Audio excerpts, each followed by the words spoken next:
자, 되게 반갑습니다. 칭의 균형 있게 이해하기 클래스에 오신 것을 환영하고요. 또 조 목사님께 사죄의 말씀을 드려야 될 것 같은데 저희가 이제 계속해서 아까 말씀하신 대로 문사철 공부를 하기로 해놓고 이제 근데 또 선교사님 가실 거니까요. 이게 선교사님이 부탁하신 거라 요거까지만 하고 다시 우리가 문사철로 돌아가서 다시 공부해야 하는 걸로 하겠습니다.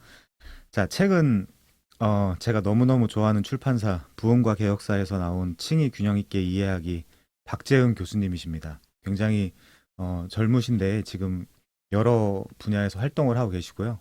되게 감사하게도 너무너무 좋은 신학을 여러 교회와 저희 신학교에서 제공하시면서 활동을 하고 계시더라고요.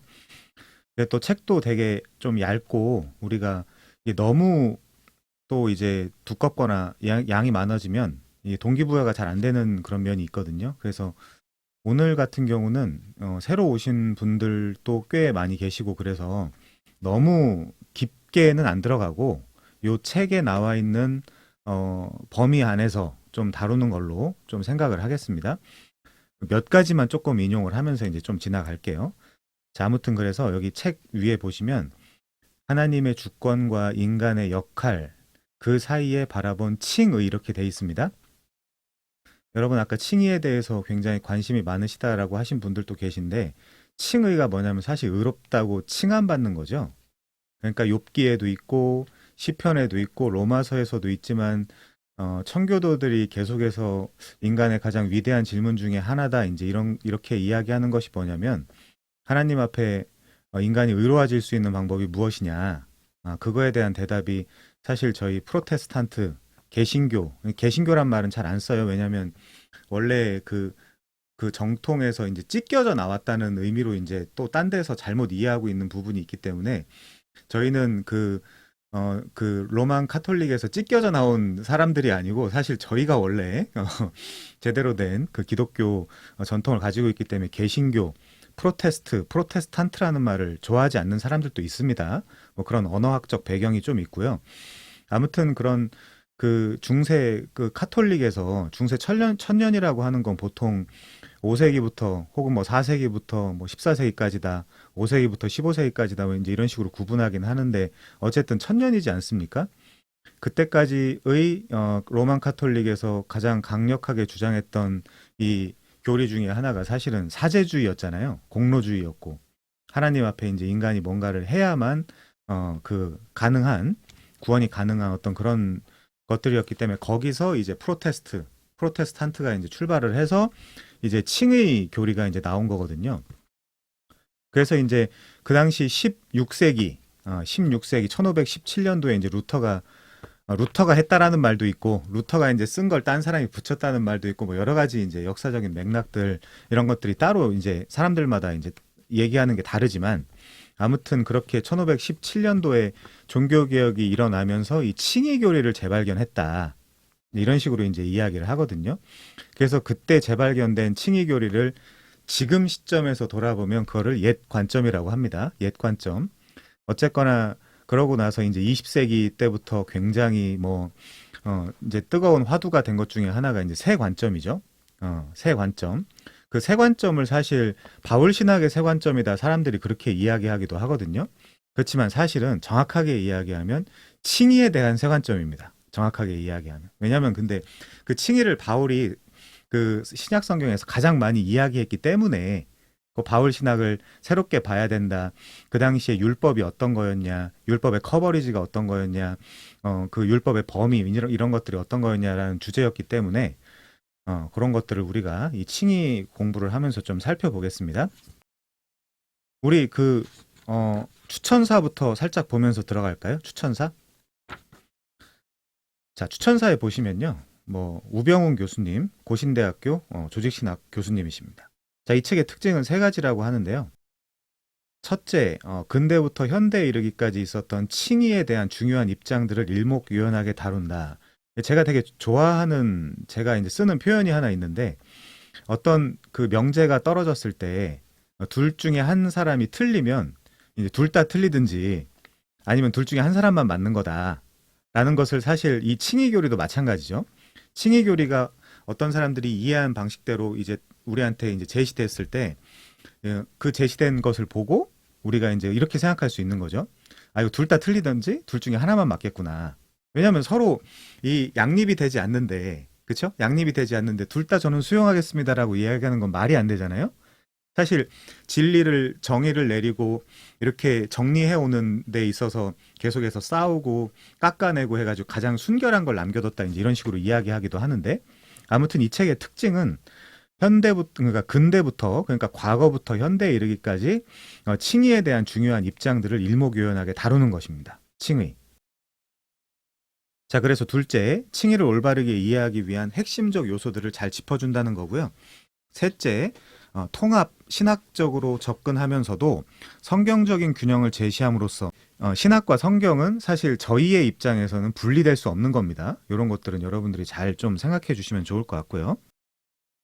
자, 그리고 이 소개글의 제일 밑에 보시면 칭의론에 대해 극심한 혼란에 빠져 있는 한국교회 성도들 모두가 읽어야 할 필독서로 진심으로 추천한다 이렇게 돼 있는데, 사실 책 읽는 시대는 끝나가요 지금. 우리가 뭐 책 읽어가면서 이 NT 라이트가 굉장히 할아버지신데도 불구하고 책을 그러니까 아직 번역이 다 안 됐지만 책을 써내는 속도가 거의 기계로 찍어내는 수준으로 글을 많이 써내시거든요. 사실 천재 학자예요. 그건 인정해야 돼요. 여러분들이 동의하냐 동의하지 않냐를 떠나서 그런데 다행인지 불행인지 사람들이 그의 책을 읽고 이해를 못해요. 다행인지 불행인지. 예. 아무튼 책 읽는 시대가 끝나가기 때문에 저희가 이런 유튜브 강의로 이해를 한 사람이 좀 이렇게 소개해 드리는 것도 굉장히 좋은 생각이라는 생각을 했습니다. 자, 그다음에 유태하 교수님은요. 칭의론을 이제 과거에 이제 무엇이 있냐면요. 알미니안주의라는 것이 있습니다. 이제 이 강의의 목적 중에 하나가 여기 나오는 굵직굵직한 그 교회사 속에 있었던 이슈들, 테마들을 여러분들이 이해하고, 예를 들면 제 뒤에도 여기가 서재인데 서재 그냥 딱 한 면이지만 여러분들이 어떤 목사님의 서재에 들어간다거나 아니면 어떤 설교자의 강론을 듣는다거나 그러면 아, 저분은 신학의 어느 라인에 서 있는 분이구나라는 그 색깔을 확연히 이해할 수 있어야 돼요. 그러니까 분별할 수 있어야 돼요. 그냥 예를 들면 우리가 이제 한국 교회 이렇게 다니면서 그냥 예를 들면 목사님의 설교라고 해서 다 진리가 아니에요. 지금 시대는. 그렇게 접근할 수 있는 시대는 예전에도 없었고 지금도 없어요. 그건 굉장히 순진한 생각이거든요. 다 시대의 아들이고요. 다 그 프레임, 어떤 신학적인 체계가 있어요. 누구나. 그러니까 예를 들면 어떤 설교자가 앞에서 설교를 할 때, 아, 저 사람은 어느 라인에 어느 위치에 있는 설교자구나. 그러니까 여러분 한국에도 장로교만 200개가 넘는다는 것이고 전체 교단을 다 이제 세보니까 500개가 넘는다는 거 아니에요? 다 찢어보면. 그럼 누가 맞는 거죠? 우리는 그럼 그러니까 서로 다 조금씩 다른 이야기들을 하는데 그때 우리는 누구한테 어떤 설교자의 설교를 경청해서 들어야 되겠습니까? 그런 것들. 왜냐하면 성경에서도 사도 바울이 설교를 했을지라도 분별하면서 들으라고 했기 때문에 그걸 칭찬하고 있잖아요. 성경이 사도행전에서. 자, 그것처럼 첫 번째 과거 알미니안주의가 나옵니다. 이제 이런 표현이 나오면 여러분들이 이해하실 수 있게 아, 알미니안주의 그거지. 근데 이제 한국교회의 90%, 95%는 알미니안주의 교회예요. 이제 이 강의를 들으시면 이제 그런 것들이 이해가 될 텐데, 그리고 반율법주의라는 게 있습니다. 이 신학을 뭐 바울 신학의 세관점이나 이런 쪽에서 반율법주의를 굉장히 공격하거든요. 근데 여러분 한번 생각해 보세요. 한국에 반율법주의 교회가 있습니까? 없어요. 그냥 어떤 허수아비를 만들어 놓고 아니 반율법주의는 율법을 지키지 말아야 된다라고 주장하는 교회란 말이에요. 신학이고 한국에 그런 교회가 있나요? 없어요. 그냥 거대한 허상의 허수아비를 만들어 놓고 거기를 두드리는 거거든요. 반율법주의라는 게. 여러분 한번 생각해 보세요. 지금 여기 20대 분도 계시고 30대 분도 계시고 40대 분도 계신데 반율법주의 교회 다녀보신 적 있으세요? 없을걸요. 저는 한 번도 이 교회는 완전 반율법주의 교회네라고 생각해 본 적이 없어요. 교회 이렇게 둘러보고 뭐 설교도 들어보고 하면 완전히 오히려 반대로 유대교다 이거 완전 유대교구나 라고 생각되는 교회들이 많죠. 아무튼 그래서 허수아비 논증이라는 걸 좀 말씀드리고 싶고요. 근데 그 다음에 신율법주의라는 게 있습니다. 앞에다 네오를 붙였겠죠. 노미니아니즘에다가. 그래서 새롭게 이제 율법을 떠올리게 하는 어떤 그런 체계겠구나라 생각할 수 있고요. 그 다음에 하이퍼 칼빈주의라는 게 있습니다. 학자들의 구분에 따라서 익스트림리 칼비니스트들도 있어요. 그러니까 하이퍼보다 더 극단적인. 그러니까 완전히 그 하나님의 주권을 한없이 끝까지 높인 거죠. 그러면 이제 당연히 인간의 시속 게임에 있어서 인간의 역할은 굉장히 떨어지겠죠. 자, 그 다음에 현재로 넘어가면요. 주제권 논쟁이라는 게 있습니다. 주제권 논쟁. 그러니까 주님이라는 그 로드십을 어떻게 드릴 것이고 얼마나 드릴 것이냐. 주님께. 이제 뭐 그런 거고요. 그리고 페더럴 비전. 그건 이제 또 설명을 점차 해 나갈게요. 그리고 마지막으로 바울에 대한 세관점 칭의론. 이것도 제가 유튜브를 사실 아까 다 찾아봤어요. 바울 신학의 세관점을 좀 제대로 설명해 놓은 데가 있나 해가지고 다 찾아봤는데 사실 그렇진 않더라고요. 그래서 이것도 한번 요번 강의 마지막 부분에 실제 NT 라이트나 EP 샌더스나 더글라스부가 아니라 그 누구죠? 제임스 던이나 이제 이런 분들의 실제 그 오리지널 텍스트를 갖다가 놓고 좀 소개를 해드려야 되겠다. 이게 왜냐하면 어쨌든 한번 굉장히 한번 굉장히 극심하게 한번 쓸고 지나갔어요. 쓸고 지나가서 지금은 유행이 다 끝나긴 했습니다. 이 MPP라는 게 New Perspective on Paul Theology라는 거예요. 이게 바울 신학의 새 관점. 근데 바울 신학의 새 관점이라는 게 예를 들면 칭이라는 명사, 디카이오 시네라는 명사가 바울 서신에만 딱 2번 나오고 성경에 안 나와요.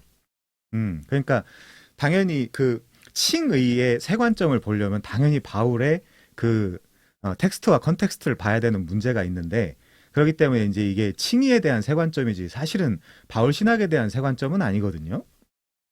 그래서 그런 부분도 나중에 기회가 된다면 그래서 제가 이제 여러분들의 얼굴을 좀 봐가면서 이게 이해를 잘 하고 계시는구나. 이거 잘 안 먹히고 있는데 이제 그러면 이제 그런 것들은 좀 빼고 나중에 이제 다른 강의로 좀 특강으로 이제 넘기는 어떤 그런 방법을 취해야 되겠죠. 자, 아무튼 그렇습니다. 그래서 이런 두 진영의 문제점들을 명쾌히 드러내고 헤르만 바빙크 저명하죠. 저희가 이제 헤르만 바빙크를 하다가 이제 일이 생겨가지고 잠깐 지금 중단을 해놓고 있는데 그 꽤 유튜브에다 올려놓으니까 그거 왜 다시 시작을 안 하시냐라고 이제 개인적으로도 연락이 꽤 오고 뭐 이제 그렇게 하시더라고요. 그래서 조 목사님하고 다시 이제 짜가지고 시작을 해야 될 것 같습니다. 바빙크는. 그리고 헤르만 피치우스 이분도 개혁파 정통주의 신학자예요. 17세기. 근데 이제 아쉬운 건 뭐냐면 여러분들이 이제 영어를 잘하시면 되게 좋겠지만 번역본이 제가 알기로는 없어요. 그래서 로고스 프로그램 아시죠? 로고스 프로그램 들어가면 그 볼륨이라고 한 11개 정도의 책들이 이제 나와 있거든요. 그렇게 확인하시는 수밖에 없습니다. 헤르만 피치우스는 위치우스죠. 위치우스 이제 영어로 하면 아무튼 뭐 그렇습니다. 굉장히 우리 이제 바빙칼 때 했었죠. 레이든 그 신학교의 교수님이셨고요. 17세기에 그 언약 신학을 굉장히 이제 중시했던 아주 훌륭한 조직 신학자이시죠. 자, 뭐 이상훈 교수님, 뭐 이성호 교수님, 이승구 교수님 다 추천이 있는데 넘어가겠습니다. 자, 그래서 칭의 균형 있게 이해하기고요. 제가 제임스 패커의 말을 조금 한번 인용해 볼게요. 제임스 패커가 생각하는 칭의입니다. 한번 들어보세요. 바울에게 있어서 칭의는 죄를 용서하고 불경건한 자에게 값없이 은혜로 그리스도를 믿는 믿음으로 말미암아 의롭다고 여기시는 하나님의 행위다. 오직 하나님의 행위다. 그것은 사람의 행위가 아니다. 그리스도의 피 흘리심에 근거하고 있다.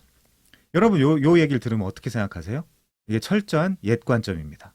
이게 종교개혁 전통에서 있는 관점이에요. 자, 이제 데릭 프라임이라는 분이 이제 칭의를 이렇게 정의를 내리셨네요. 한번 분별을 해보세요.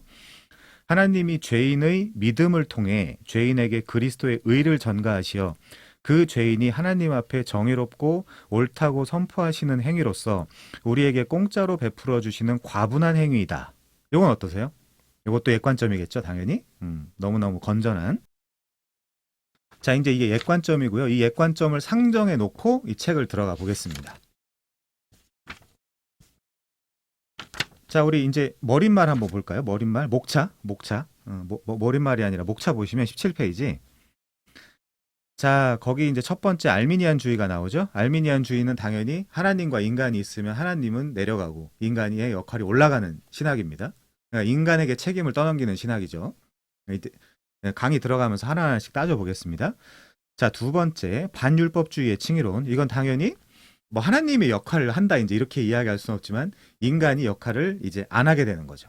반율법주의니까요. 율법을 반대하는 거니까. 근데 그런 교회가 한국에 있나요? 전 굉장히 허수아비 논쟁이라고 생각을 합니다. 우리나라에 그 강단 있게 강심장이어서 강단 있게 우리 교회는 반율법주의 교회입니다라고 얘기할 수 있는 교회는 없어요. 제가 볼 때. 바로 온갖 뭐 이단이다 뭐 별의별 얘기를 다 듣기 때문에 그런 강단 있는 교회는 제가 알기로는 없습니다. 자, 세 번째, 뭐 이제 구원파 이런 얘기 할 수 있겠죠. 구원파는 우리 정통 교회에서 뭐 인정하거나 하는 교단은 아니니까요. 자, 세 번째, 신율법주의의 칭의론. 여기선 당연히 하나님의 역할이 떨어지고 인간의 역할이 올라가겠죠. 자, 네 번째, 다섯 번째는 하나로 좀 묶을 수 있습니다. 극단적 칼빈주의, 뭐 고칼빈주의라고 하기도 하고, 하이퍼라고 하기도 하고, 엑스트림리라고 하기도 하고, 아무튼 좀 극단으로 칼빈주의인데 개혁주의인데 좀 극단으로 치우쳤다는 뜻이겠죠. 어디 극단이요? 하나님 주권주의로 좀 치우쳤다는 뜻이겠죠. 물론 개인적으로 저는 좀 하이퍼 칼비니즘 색깔에 좀 가깝습니다. 다만 뭐 영원으로부터의 칭이라든가 이제 이런 건 전혀 받아들이지 않죠. 하이퍼 칼빈주의에 가깝다라고 제가 스스로 고백하는 것은 저는 하나님의 주권을 굉장히 신뢰하는 사람이다라는 뜻으로 그렇게 말씀을 드립니다. 자, 2장으로 가시면요. 현대의 균형 잃은 칭의론. 여기서도 주제권 구원 논쟁, 페더럴 비전, 바울 신학의 세 관점 이런 것들이 나옵니다. 자, 다시 균형 잡기에 가시면요. 105페이지. 능동적, 수동적 칭의 개념. 요게 이제 또 최근까지 불과 한 작년까지만 해도 굉장히 핫 이슈였어요. 능동적, 수동적 칭의 개념. 자, 이제 두 번째 헤르만 바빙크의 그의 칭의론을 살펴보고요. 절충주의적이라고 했기 때문에 우리 이제 바빙크 강의 들으셨던 분들은 이제 아시겠지만 투 바빙스 테오리가 생각이 나겠죠. 절충주의에선 반드시 어떤 면에서 양보 내지는 신학적 타협을 할 수밖에 없는 어떤 그런 부분들이 있습니다. 자, 그렇지만 이제 어쨌든 역사상 가장 탁월한 신학자 중에 한 명으로 알려져 있죠. 물론 조직신학 파트 한정이죠. 자, 세 번째 그리고 이제 헤르만 피치우스의 칭의론. 자, 요 정도 있습니다. 자, 그럼 책으로 이제 12페이지로 넘어가겠습니다. 12페이지. 자, 칭의란 무엇일까? 칭의란 무엇일까? 여기 영어 단어에 이제 justification이라고 돼 있죠. 칭의란 무엇일까? 당연히 여기 한문으로 이제 생각을 해보면 칭할 칭 의로울 의입니다. 그러니까 의롭다 칭함을 받는다라는 뜻이죠. 그러니까 종교개혁 전통에 서 있다거나 옛관점 전통에 서 있으면 뭘로써 의롭다 칭함을 받습니까? 이신칭이죠. 믿음으로써 의롭다함을 받는다. 이제 그 구도가 되어 있습니다.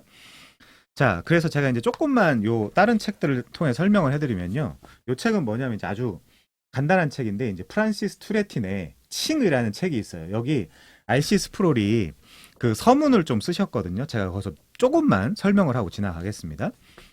자, 교회를 서거나 넘어지게 하는 신조 아르티쿨루스 스탄티스 에트 카텐티스 에클레시아이.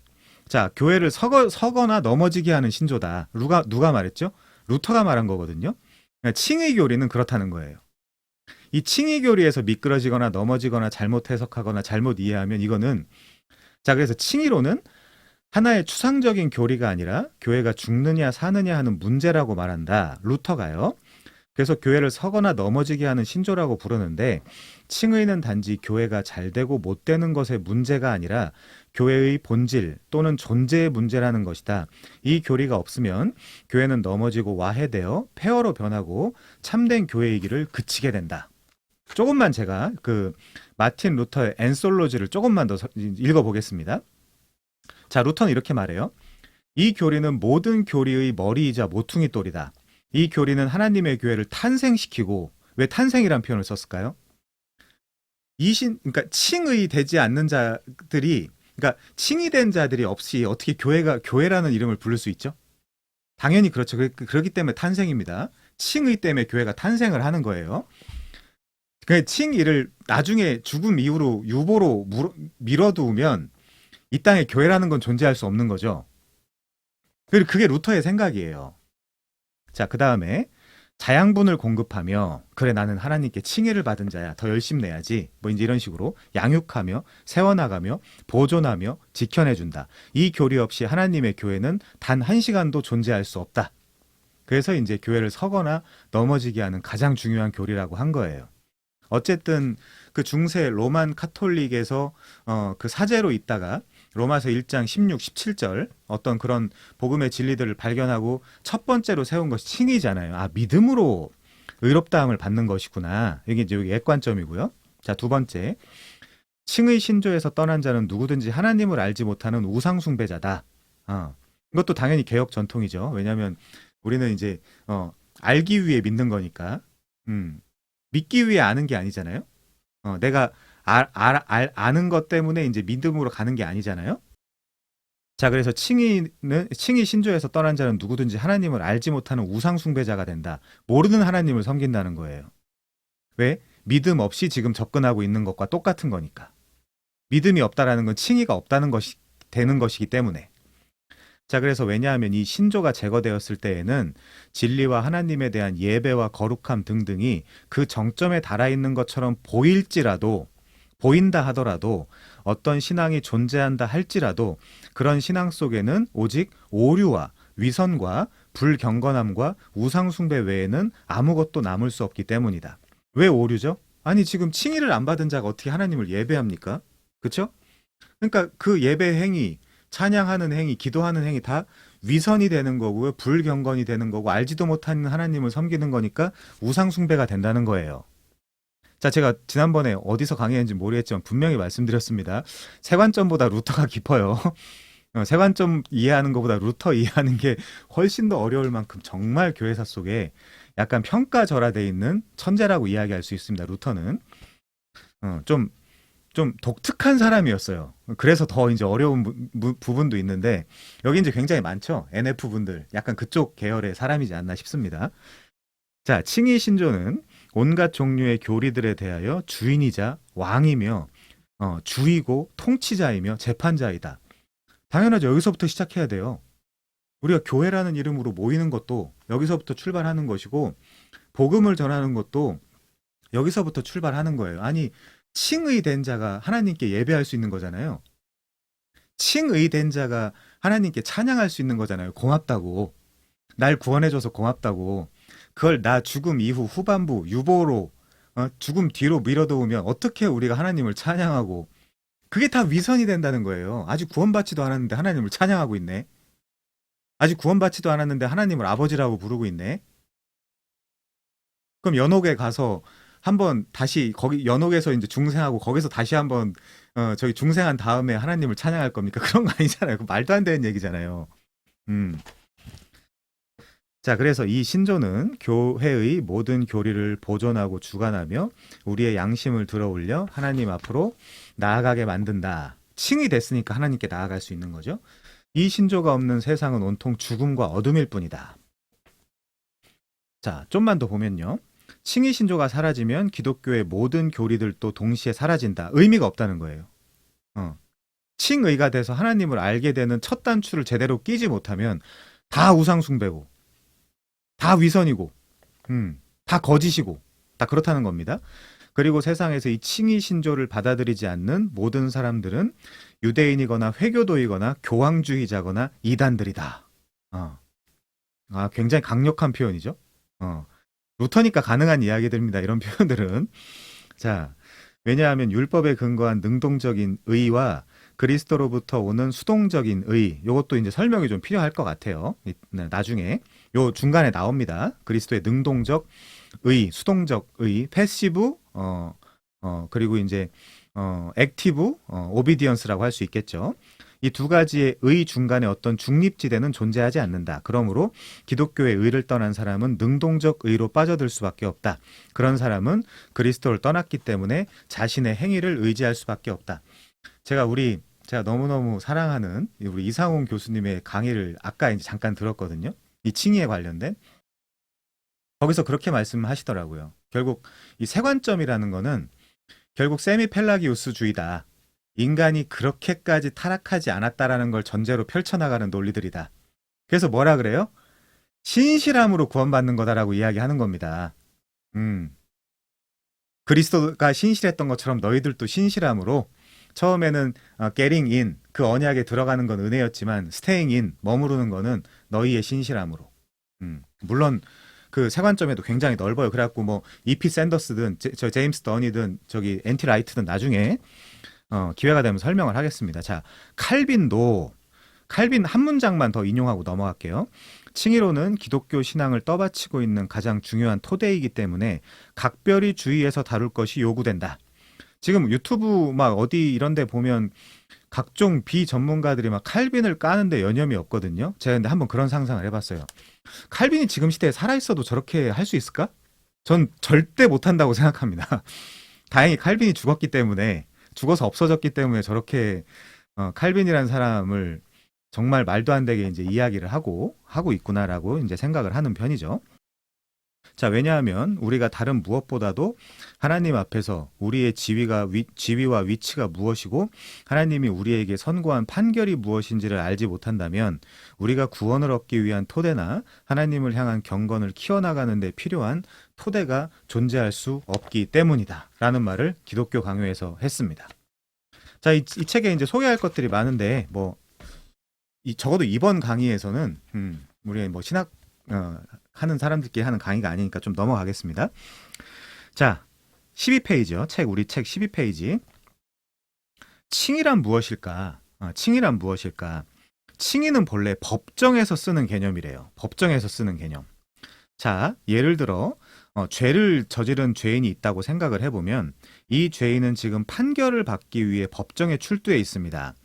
재판장이 이 죄인을 향해 판결을 내립니다. 뭐라고요? 당신은 더 이상 죄인이 아닙니다. 당신은 이제 의로운 사람입니다. 라고 판결을 내린대요. 자, 그러면 의롭다고 판결을 받은 이 죄인은 법정적으로 이제 더 이상 죄인이 아니라 의로운 사람이라고 칭함받은 사람이죠.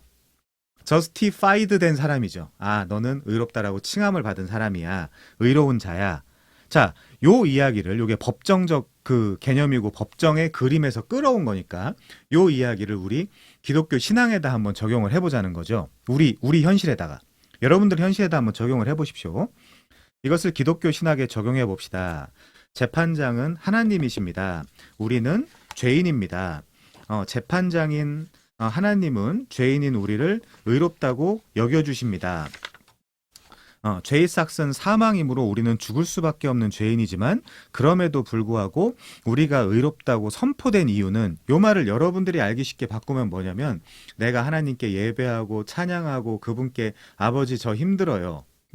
뭐가 필요해요 라고 나의 필요를 요구할 수 있는 이유는 이 뜻이에요. 쉽게 이야기하면 칭이라는 게. 근데 보세요. 그거를 누군가의 주장들처럼 우리 죽음 이후로 밀어버리면 칭의 유보론이라 그러거든요. 그걸 죽음 이후로 밀어버리면 우리가 그분께 감사함으로 아뢰거나 뭔가 요청을 하거나 요구를 할 수 있습니까? 없게 되죠. 거기서 벌써 깨져나가는 겁니다. 자, 그럼에도 불구하고 우리가 의롭다고 선포된 이유는 우리가 스스로의 노력으로 뭔가 선한 일을 했기 때문이 아닙니다. 옛관점이에요. 우리의 행위 때문이 아니에요. 믿음 때문이고 대신에 이제 믿음 때문인데 그 믿음도 에베소서 2장 8절 9절 선물로 주셨다는 거예요. 그게 개혁신학입니다. 개혁신학의 칭의론입니다. 자, 우리에게는 그럴 만한 능력이 없다. 오히려 의롭게 된 유일한 이유는 바로 예수 그리스도의 완전한 의로움이 우리에게 전가되었기 때문이다. 그래서 우린 전가교리를 믿어요. 예수 그리스도의 어떤 의가 추상적 개념이지만 우리가 언어로 설명할 때 추상적 개념이지만 예수 그리스도의 어떤 의, 디카이오 시네, 제데크, 라이처스니스 그분이 갖고 있는 어떤 의를 우리가 임퓨테이션, 전가받았구나. 그래서 칭의는 사실은 거짓말적 개념이에요. 왜 거짓말적 개념이냐? 루터도 그런 얘기를 하거든요. 죄인인 동시에 의인이라고. 루터가 그런 말을 합니다. 우리는 죄인인 동시에 의인이라고. 그 말 자체가 거짓말이죠. 우리는 전혀 선하거나 의롭지 않은데 지금도 마찬가지입니다. 구원받은 이후에도 마찬가지예요. 실존적으로 실체적으로 보면 우리는 전혀 선하거나 의롭거나 착하거나 구원받을 만한 의의가 없음에도 불구하고 우리를 의롭다라고 뭐 해준다는 거예요? 칭해준다는 거예요. 불러준다는 거예요. 의인이라고. 근데 그거를 믿음으로써 그렇다는 거죠. 근데 여기에 대한 공격이 계속 이 과거로부터 현대까지 계속 야 그게 말이 돼? 그거 되게 간단한 논리 아니야? 간단한 논리가 아니죠. 그걸 위해서 하나님이 얼마나 큰 희생을 하셨는데요. 자, 다시 한번 읽어보겠습니다. 죄인이 의롭게 된 유일한 이유는, 저와 여러분이 의롭게 된 유일한 이유는 바로 예수 그리스도의 완전한 의로움이 우리한테 imputation, 전가되었기 때문이다. 그럼 우리는 예수님한테 뭘 전가해 줬죠? 죄를 전가해 준 거죠. 말하자면 마치 구약 시대 때 양이나 이런 그 짐승들에게 이제 안수했던 것처럼 우리는 죄를 전가해 줬고 그분은 의를 전가해 준 거죠. 이게 기독교의 칭입니다. 그래서 justification by faith예요. 믿음입니다. 자, 우리에게 필요한 것은 이것을 믿고 받아들이는 것입니다. 근데 그 믿음도 누가 줬다고요? 하나님이 주셨다. 하나님이 예수 그리스도 내게 오게 하여 주지 않는 한 아무도 내게 올 수 없다. 영접하는 자 곧 그의 이름을 믿는 자들에겐 하나님의 자녀가 되는 권세를 주셨는데 이는 혈통으로나 육정으로나 사람의 뜻으로 난 것이 아니라 오직 하나님의 뜻으로 난 것이다. 하나님에게로 난 자들이니라 이렇게 나오잖아요. 그러니까 우리가 예를 들면 그 요한복음 1장 12절을 모른다거나 요한복음 3장 16절을 몰라서 우리가 하나님이 다 하신다라고 이야기하는 게 아니라 요한복음 1장 12절도 있고 요한복음 3장 16절도 있지만 입체적이고 종합적으로 분석을 해보고 해결을 해보려고 할 때 하나님이 하셨구나. 여러분 한번 생각해 보십시오. 우리는 되게 한계가 있는 유한한 존재지만 성경에 하나님이 하신 일들이 기록돼 있어요. 한편에는. 그리고 인간이 한 일들이 기록돼 있어요. 그럼 어디서부터 해석하실래요? 하나님이 하신 일 때문에 인간이 하게 됐구나라고 해석하는 게 너무 당연한 거 아니에요? 인간이 한 일 때문에 하나님이 했다라고 생각하는 건 비합리적이잖아요. 자, 그래서 다음 단락입니다. 칭의 교리는 전적으로 하나님의 주권 아래에 있는 교리다. 전적으로. 그래서 루터든 칼빈이든 그 이후에 모든 개혁신학자든 절대로 양보하지 않아요. 인간에게. 인간에게 이런 공로를 넘겨주지 않아요. 한번 생각해 봅시다. 코퍼레이션이라 그러거든요. 하나님이랑 인간이랑 같이 이렇게 협력해서 구원 협력설 이렇게 이제 이야기하기도 하는데 하나님도 한 50 정도 하시고 한 90 정도 하셨다고 합시다. 인간도 한 10 정도 했고 이제 그러면 그만큼 하나님께 찬양을 하고 영광을 돌리고 칭찬을 하고 그분을 높여드리고 올려드리는 가치가 그만큼 떨어지는 거예요. 그래서 솔리데오 글로리아 하나님의 영광만 추구하는 자들은 절대로 그런 공로, 그렇죠? 그런 조건, 그런 행위 이런 것들을 인간에게 주는 거를 극도로 꺼려해요. 오직 하나님께만 영광을 돌리기 위해서는 이 구원, 이 첫 구원의 그러니까 우리 신앙생활의 첫 걸음부터 하나님께서 다 하셔야 돼요. 자, 볼게요. 그럼 그렇다면 이런 질문이 떠오르시죠? 그렇다면 칭의에서 인간의 책임은 무엇일까요? 자, 어떤 분들은 이렇게까지 이야기하기도 합니다. 굉장히 재밌는 이야기인데 죄 짓는 거요. 맞습니다. 자, 인간이 죄인으로 드러나는 그 공로밖에는 인간이 칭의에 보탤 수 있는 공로라는 건 없다. 이런 식으로 이야기하거든요. 나가서 죄 지으라는 얘기가 아니라 결국 그 구도를 전체적으로 파악해 볼 때 인간은 그럼 이 구도에서 뭘 할 수 있단 말인가? 죄 짓는 거 하나 있잖아. 우리가 하나님의 영광을 드러내기 위해서. 다시 말씀드립니다. 이 얘기를 듣고 나가서 죄 지으라는 얘기가 아니라 현실적으로 인간이 이 칭의에 있어서 뭔가 보탤 수 있는 게 있다면 죄 지은 당사자라는 거예요. 우리가. 자, 그렇다면 칭의에서 인간의 책임은 무엇일까요? 인간은 칭의의 방정식에서 아무런 역할을 하지 않을까요? 원래 개혁신학은 아무런 역할을 하지 않는다가 정답입니다. 자, 저는 이 책을 통해 이런 질문에 집중해서 살펴보려고 합니다. 과연 칭의 교리에서 하나님의 주권과 인간의 책임을 어떻게 균형 잡힌 시각으로 볼 수 있을까 하는 것이 바로 이 책의 핵심 고민입니다. 자, 인간의 책임을 요만큼 높이고 좀 더 높이고 좀 더 높이면 어떻게 돼요? 그게 세미펠라기우스주의가 되는 거예요. 반 정도. 인간은 그렇게까지 부패하진 않았어. 그래서 아까 제가 이상훈 교수님 말씀도 이제 인용을 했지만 결국 그 NPP New Perspective on Paul Theology 바울 신학의 세 관점, 칭의에 대한 세 관점이 결국에는 뭐냐? 인간을 높이는 거다. 분석하고 또 분석하고 해보니까 인간을 높이는 교리에 지나지 않는다. 이제 그거거든요. 그게 지금 질문을 보세요. 질문을. 그럼 칭의에서 인간의 책임은 무엇입니까? 이렇게 질문하는 거거든요. 그럼 우리가 하는 일은 뭡니까? 이렇게 질문하는 거거든요. 근데 성경은 뭐라고 한다고요? 개혁신학과 너희는 죽었다라고 이야기하는 거예요. 죽었다. 뭐로부터요? 죄와 사망으로. 죄와 사망. 죽었다. 그 에베소서 2장에 나오죠. 자, 하지만 안타깝게도 칭의에서 하나님의 주권과 죽은 자가 뭘 할 수 있나요? 마른 뼈들이 뭘 할 수 있나요? 그냥 그 대언에 영이 들어가서 걔를 살려야 되는 거 아닌가요? 이제 그렇게 생각하는 게 이제 개혁 신학입니다. 자, 하지만 안타깝게도 칭의에서 하나님의 주권과 인간의 책임 사이의 균형을 맞추기는 녹록치 않아 보입니다. 자, 지금 여기 머릿말에만 균형이라는 말이 제가 아까 세봤거든요. 17번인가 나와요. 12번인가? 근데 한번 생각해 보십시오. 잘못하면 이 균형이라는 것도 우상이 될 수 있습니다. 여러분 요 얘기를 좀 진지하게 들어주셨으면 좋겠는데, 자, 균형이라는 말은 어디 여러분들이 사회생활을 하든 학교에 있든 아니면 직장에 있든 교회에 있든 너무 강력한 워딩이에요. 자, 우리가 균형을 잡자라고 이제 그 명제가 딱 떨어지는 순간 그 누구도 왜 균형을 잡아야 돼라는 얘기를 할 수 없는 굉장히 강력한 단어예요. 그러면 여러분도 한번, 자, 우리가 뭐 이 신학자들의 주장을, 의견을 그냥 다 고지고대로 받아들이는 사람들이 아니잖아요. 그러면 균형이라는 건 왜 잡아야 되고 어떻게 잡아야 되고 어느 정도를 잡아야 되지를 여러분들이 이 칭의책을 들어가기 전에 먼저 전제해 두시고 이 강의를 들으셔야 돼요. 우린 균형 잡기 위해서 이 공부를 하는 게 아니에요. 진실을 알기 위해서 공부를 하는 거예요. 균형을 잡기 위해서 제가 이제 로마서 최근에 이제 공부하면서 아니한 전제, 자, 우리는 균형을 잡읍시다라는 아니한 전제로 들어가지 마시고 왜 균형을 잡아야 되지? 그리고 균형을 어떻게 잡아야 되지? 그 균형을 어느 정도 잡아야 되지? 자, 균형을 50대 50으로 한번 잡아볼까요? 바로 알미니안주의가 돼요. 여러분 제 이야기 이해하셨어요? 이거 되게 중요한 이야기거든요. 우리가 이제 그럼 경험을 하나님 쪽으로 좀 많이 잡으면 하이퍼 칼빈이즘이 되는 거고, 아무튼 이런 식으로.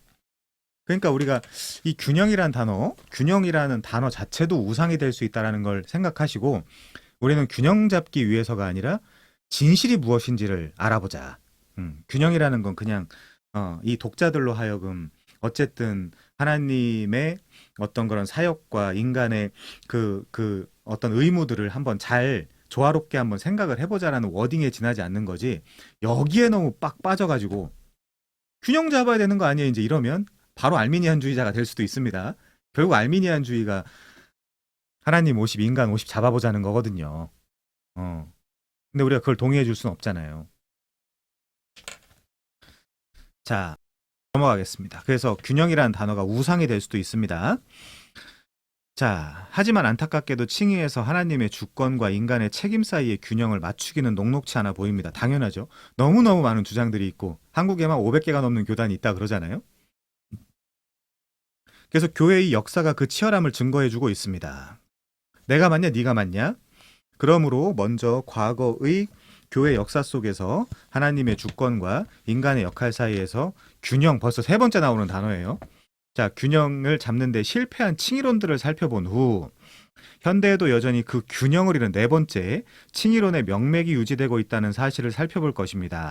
그 다음으로 어떻게 칭의교리가 하나님의 주권과 인간의 책임 사이에서 균형, 다섯 번째 나오고 있어요 지금. 균형 잡힌 시각으로 볼 수 있을까를 네덜란드 개혁주의 신학자 헤르만 바빙크와 헤르만 피치우스의 칭의론이 던져주는 빛 아래에서 고민할 것입니다.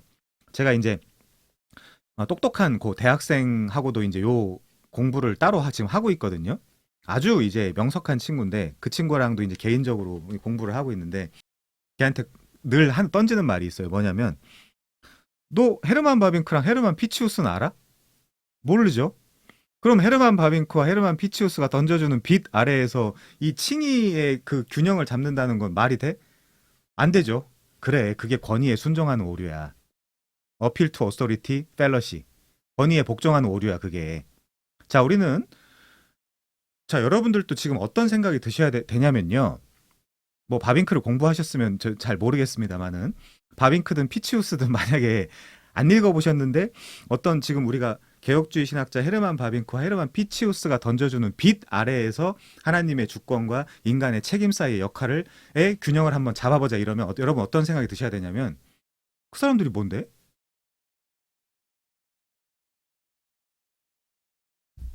그쵸? 그게 이 강의가 끝나자마자 다시 시작할 서양 철학사의 핵심이에요. 결코 우리는 가스라이팅 당하지 않는다. 적어도 공부에 있어서는. 그래야 분별을 하죠.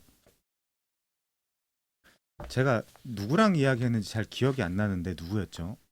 하여튼 최근에 저기 어 저기 계시는군요. 개혁주의자의 진짜 의미를 한번 설명한 적이 있거든요.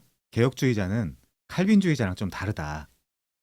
개혁주의자는 뭐냐면 실제 성경을 내가 석의 주해를 해서 진짜 잘못된 것들을 내가 점점 하나하나씩 고쳐가는 사람들이 개혁주의자지 칼빈이 이야기해 놓은 거를 그냥 읊조리고 반복하고 교회 가가지고 누가 잘못하면 야 그건 칼빈이 얘기한 게 아니잖아.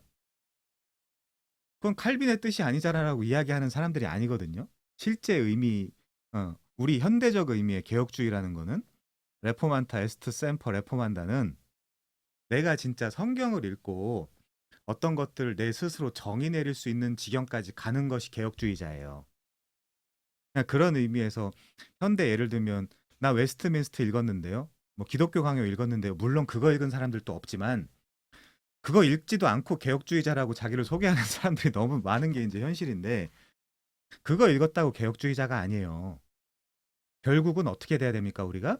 헤르만 바빙크와 헤르만 피치우스가 던져주는 빛 아래에서 고민하는 것이 아니라 그게 엔티 라이트가 됐든 이피 샌더스가 됐든 아니면 그게 칼빈이 됐든 그들이 한 문장을 써놓고 괄호 쳐놓고 이건 이 성경에 나와 있습니다라고 한 성경 그 레퍼런스를 본문으로 따라가서 이 얘기에 그때 당시의 컨텍스트와 그때 그 모든 역사적이고 그 저기 뭐야 신학적인 모든 이 내용들이 문법적이고 이런 것들이 다 맞냐 틀리냐를 내 스스로 분별할 수 있는 사람이 진정한 의미의 개혁주의자예요. 그러니까 주해를 할 수 없으면 개혁주의자가 아니에요. 사실은. 자, 그러면 우리가 지금 대부분 다 청년들인데 우리의 방향성이 딱 정해졌죠? 그래. 우리는 성경으로 돌아간다. 아직 내가 부족할지라도 아직 내가 개혁개정밖에 못 읽고 혹은 뭐 NIV나 ESV나 여기 이제 영어 성경들이 많이 있는데 뭐 이제 영어 성경 정도밖에 못 읽는다 하더라도 나는 어쨌든 내 마인드 세팅 자체는 나는 성경으로 돌아가겠다. 이제 이런 부분들을 저는 물론 헤르만 바빙크와 헤르만 피치우스를 너무너무 사랑하고 좋아하는 사람이에요. 저야 이제 그렇지만 왜? 다 읽어봤으니까 저야 그렇지만 여러분들은 아직 그렇지 않은 상태에서 우리가 이런 의문은 반드시 가져보셔야 됩니다. 헤르만 바빙크와 헤르만 피치우스의 글 저희 뭐 그 던져주는 빛 아래에서 우리가 고민하는 것이 맞아? 라는 일종의 찝찝함이 있어야 돼요. 찝찝함. 음. 그래. 헤르만 바빙크. 개혁교의학. 그치. 그분이 던져주면 옳겠지. 그건 개혁주의자가 아니에요. 어. 자, 그게 서양 철학사를 하는 이유입니다. 나중에. 자, 그럼 그때 가서 또 이야기를 하고요. 그러니까 사람들을 되게 너그럽고 여유 있게 받아주고 같이 잘 지내고 그런 부분이랑 차치해서 결국 이런 학문적 체계, 사이언스는 날 속일 수 없다. 난 내 최종적인 결정과 판단은 내가 한다. 이제 이렇게 공부를 하셔야 됩니다. 자, 그러면 이제 설교 듣는 것도 달라져요. 여러분 설교를 우리가 예를 들면 교회 가서 여러 가지 강론을 듣고 하는데 그냥 앉아가지고 저 말씀은 주의 말씀이니까 다 그냥 받아 먹어야지라고 들으세요? 설마? 우리가 지금 그런 시대입니까? 그렇게 생각하세요, 교회를? 설마? 왜 이렇게 웃으시는 분들이 많으시죠? 그렇게 안 하시고 계시다라는 뜻이겠죠. 절대 그렇게 하면 안 돼요. 저 얘기가 진짜 성경에 있어? 집에 가서 다시 한번 찾아보고. 그게 진정한 개혁신학자거든요. 개혁신학자라는 건 굉장히 피곤한 거예요. 어. 끝나면 여기도 이제 어떤 분이 계신데 끝나면 그 원어 맞아요라고 자꾸 와서 물어보고 어. 계속해서 그래야 되는 거거든요. 어. 우리 여기 이름을 해도 되겠는지 모르겠지만 환 씨도 마지막에 지난번에 우리 구원이란 무엇인가 할 때 갑자기 원어를 싹 물어봐가지고 제가 그 원어 그 단어장을 스크립해서 한번 보내준 적이 있거든요. 잘하셨어요. 그렇게 물어봐야 돼요. 어. 저는 이런 거에 대한 그 어떤 사람이 저 아는 척 하려고 자꾸 아니 나는 그런 의도가 아니라 제대로 설명해 주고 싶어서 이제 이런 것들을 많이 쓰는 건데 그런 얘기도 많이 들었거든요. 왜 이렇게 원어를 많이 쓰냐. 근데 보세요. 여러분들이 원어를 모르면 제가 그냥 막 던질 수도 있잖아요. 사실. 음. 그러니까 우리 환 씨가 갑자기 그거에 대한 원어 그 단어 해설을 저한테 보내달라 그래가지고 단톡방에 아주 긴 장문의 그걸 한번 보낸 적이 있거든요. 그런 식으로. 어. 그런 식으로 계속 우리가 공부를 해 나가야 됩니다. 물론 저는 바빙크와 피치우스를 굉장히 신뢰하는 편에 있지만 여러분들은 아직 아닐 수 있기 때문에 제가 한번 우리 젊은 분들이기 때문에 한번 던져봤습니다. 자, 그리고 특별히 균형 잡힌 또 나오네. 6번째 나오는 단어입니다. 균형이라는 단어가. 균형 잡힌 칭의론을 위해 바빙크와 피치우스의 능동적 그리고 수동적 칭의 구분법에 집중해서 살펴볼 것이다. 자, 이 책 1장에서는 총 3장이 있습니다. 1장에서는 특별히 과거의 교회 역사 가운데서 첨예하게 벌어진 칭의 논쟁을 살펴볼 것입니다. 구체적으로 알미니안주의. 사실 이게 우리 영님과 했던 것처럼 한번 모여가지고 이게 사실 북쉐어링 해가지고 서로 알미니안주의를 조사해오고 반율법주의 조사해오고 신율법주의 조사해와가지고 이게 토론해보고 이제 이러면 굉장히 기억에 잘 남거든요. 이게 근데 너무 저 혼자만 떠드는 이 딱딱한 강의라 좀 아쉽습니다. 저희가 지금 막 대한민국 온 지역에 다 이제 흩어져 있는 사람들하고 강의를 하게 돼가지고 좀 아쉬운데 아무튼 알미니안주의. 네, 그러면 여러분들이 공부하는 김에 요즘 구글 잘 나와 있잖아요. 한번 쳐보세요. 알미니안주의가 뭐지? 음. 한국 교회의 90%, 95% 이상은 다 알미니안주의 교회인데 왜 알미니안주의 교회가 이단이지? 그럼 한국 교회는 어떻게 해야 되지라는 걸 고민해 보세요. 이 고민조차 막는 사람들이 진짜 이단이에요. 여러분이 여기 이제 교역자만 있는 것은 아니기 때문에 성도님들 여러분들의 그 고민을 싫어하는 사람들이 있어요. 절대 다수가 교역자들이에요. 왜? 피곤하거든요. 이제 영님, 저기 운님이 가가지고 새로 오는 교역자한테 영원칭 이론이 뭐예요? 무상은혜가 뭐예요? 페더럴 비전이 뭐예요? 저한테 MPP를 좀 그 이해하기 좋게 한 줄로 좀 설명해 줄 수 있으실까요? 그러면 뭐라고 하겠어요? 뭐라고 하겠어요? 그러니까 여러분들의 이 깨어나는 걸 싫어하는 사람들이 있다니까요. 절대 다수가 교역자들이고. 그럼 교회 개혁은 쉽겠네요.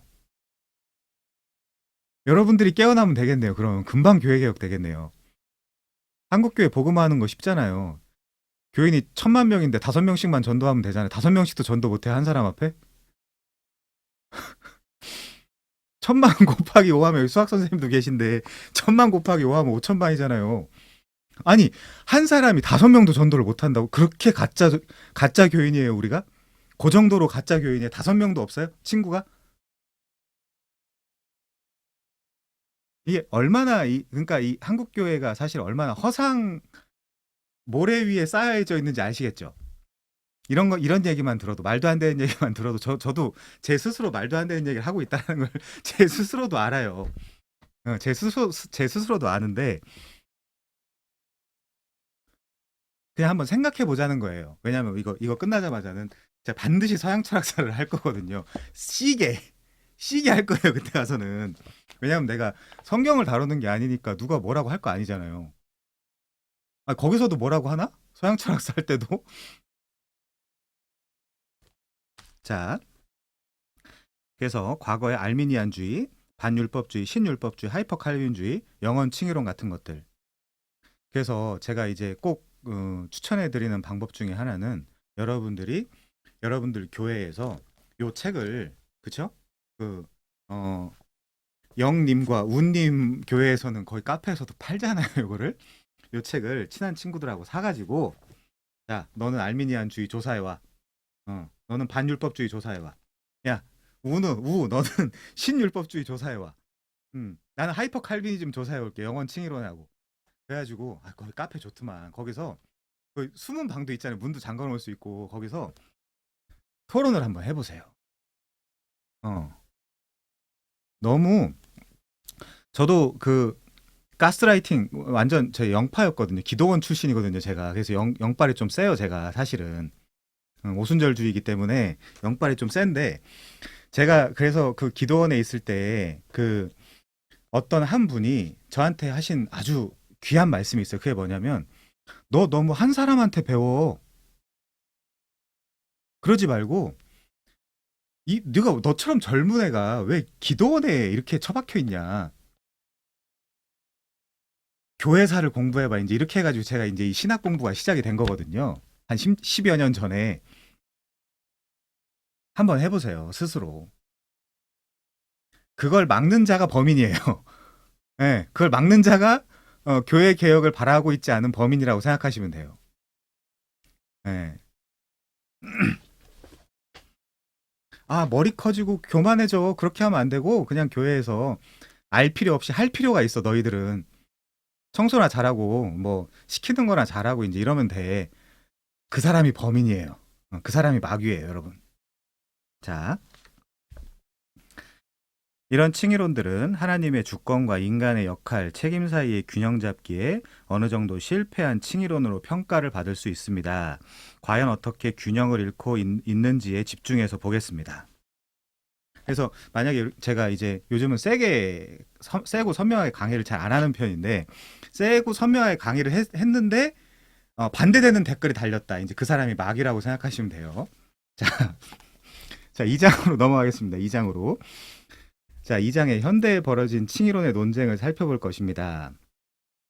대표적으로는 주재권 구원 논쟁, 그리고 페더럴 비전, 그리고 바울에 대한 세 관점의 칭의론을 살펴보면서 과연 현대의 칭의론들은 하나님의 주권과 인간의 책임 사이에서 얼마나 균형을 이루면서 논의를 전개하고 있는지를 볼 것입니다. 이런 공부 같은 건 좀 세게 해야 돼요, 사실은. 네.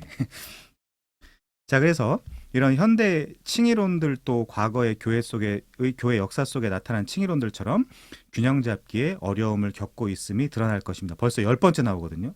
그 다다음 줄에는 이제 11번째. 자, 3장에서는 이제 그 균형을 잡겠다는 거죠. 자, 여기는 뭐 쭉 가면서 보고요. 마지막 단락 보겠습니다. 마지막 단락. 죄인이 의롭게 되는 칭의 교리는 하나님의 구원론적 주권과 인간의 역할, 책임 두 측면을 포괄하고 균형 잡힌 시각으로 이해할 때 바르고 건강한 교리입니다.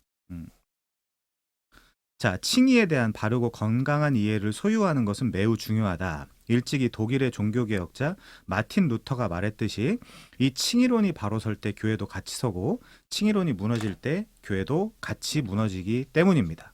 교회 존폐 조항이라 그러거든요. 이거를 칭의 교리를 교회 존폐 조항.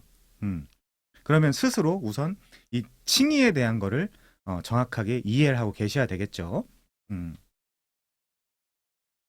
자, 온갖 종류의 변형된 형태의 칭의론이 득세하고 있는 작금의 현실 속에서 저는 바르고 건강한 칭의론이 한국 교회에 뿌리내려 교회가 든든히 서는 모습을 목도하기를 간절히 소망한다.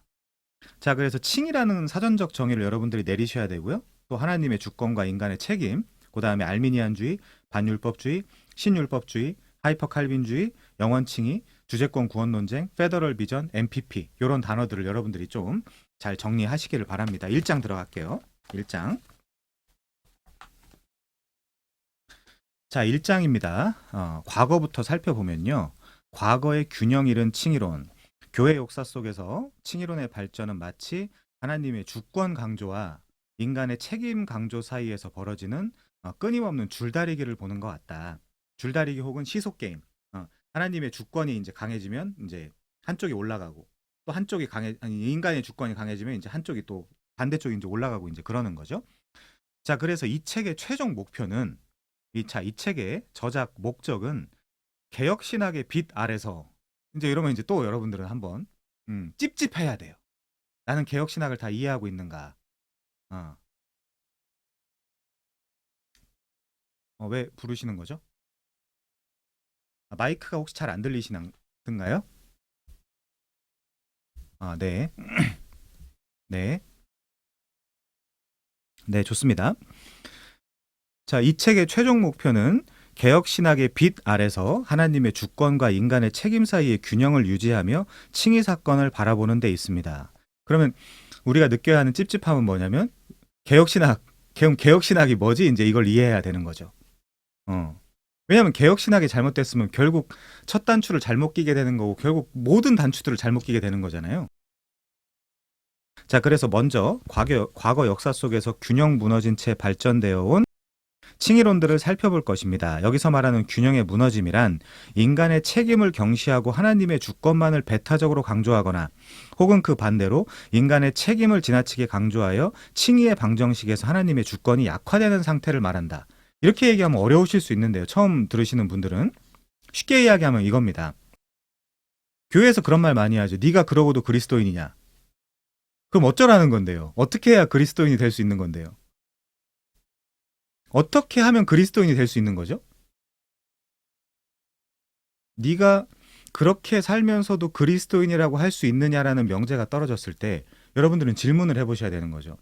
그럼 그리스도인은 어떻게 하면 그리스도인이 될 수 있는 것입니까?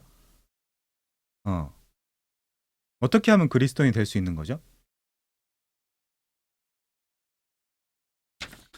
자, 다양한 형태의 칭의론을 소개할 수 있겠지만 이 장에서는 특별히 알미니안주의, 반율법주의 이제 많이 들으실 테니까 이제 아마 귀에 박히실 것입니다.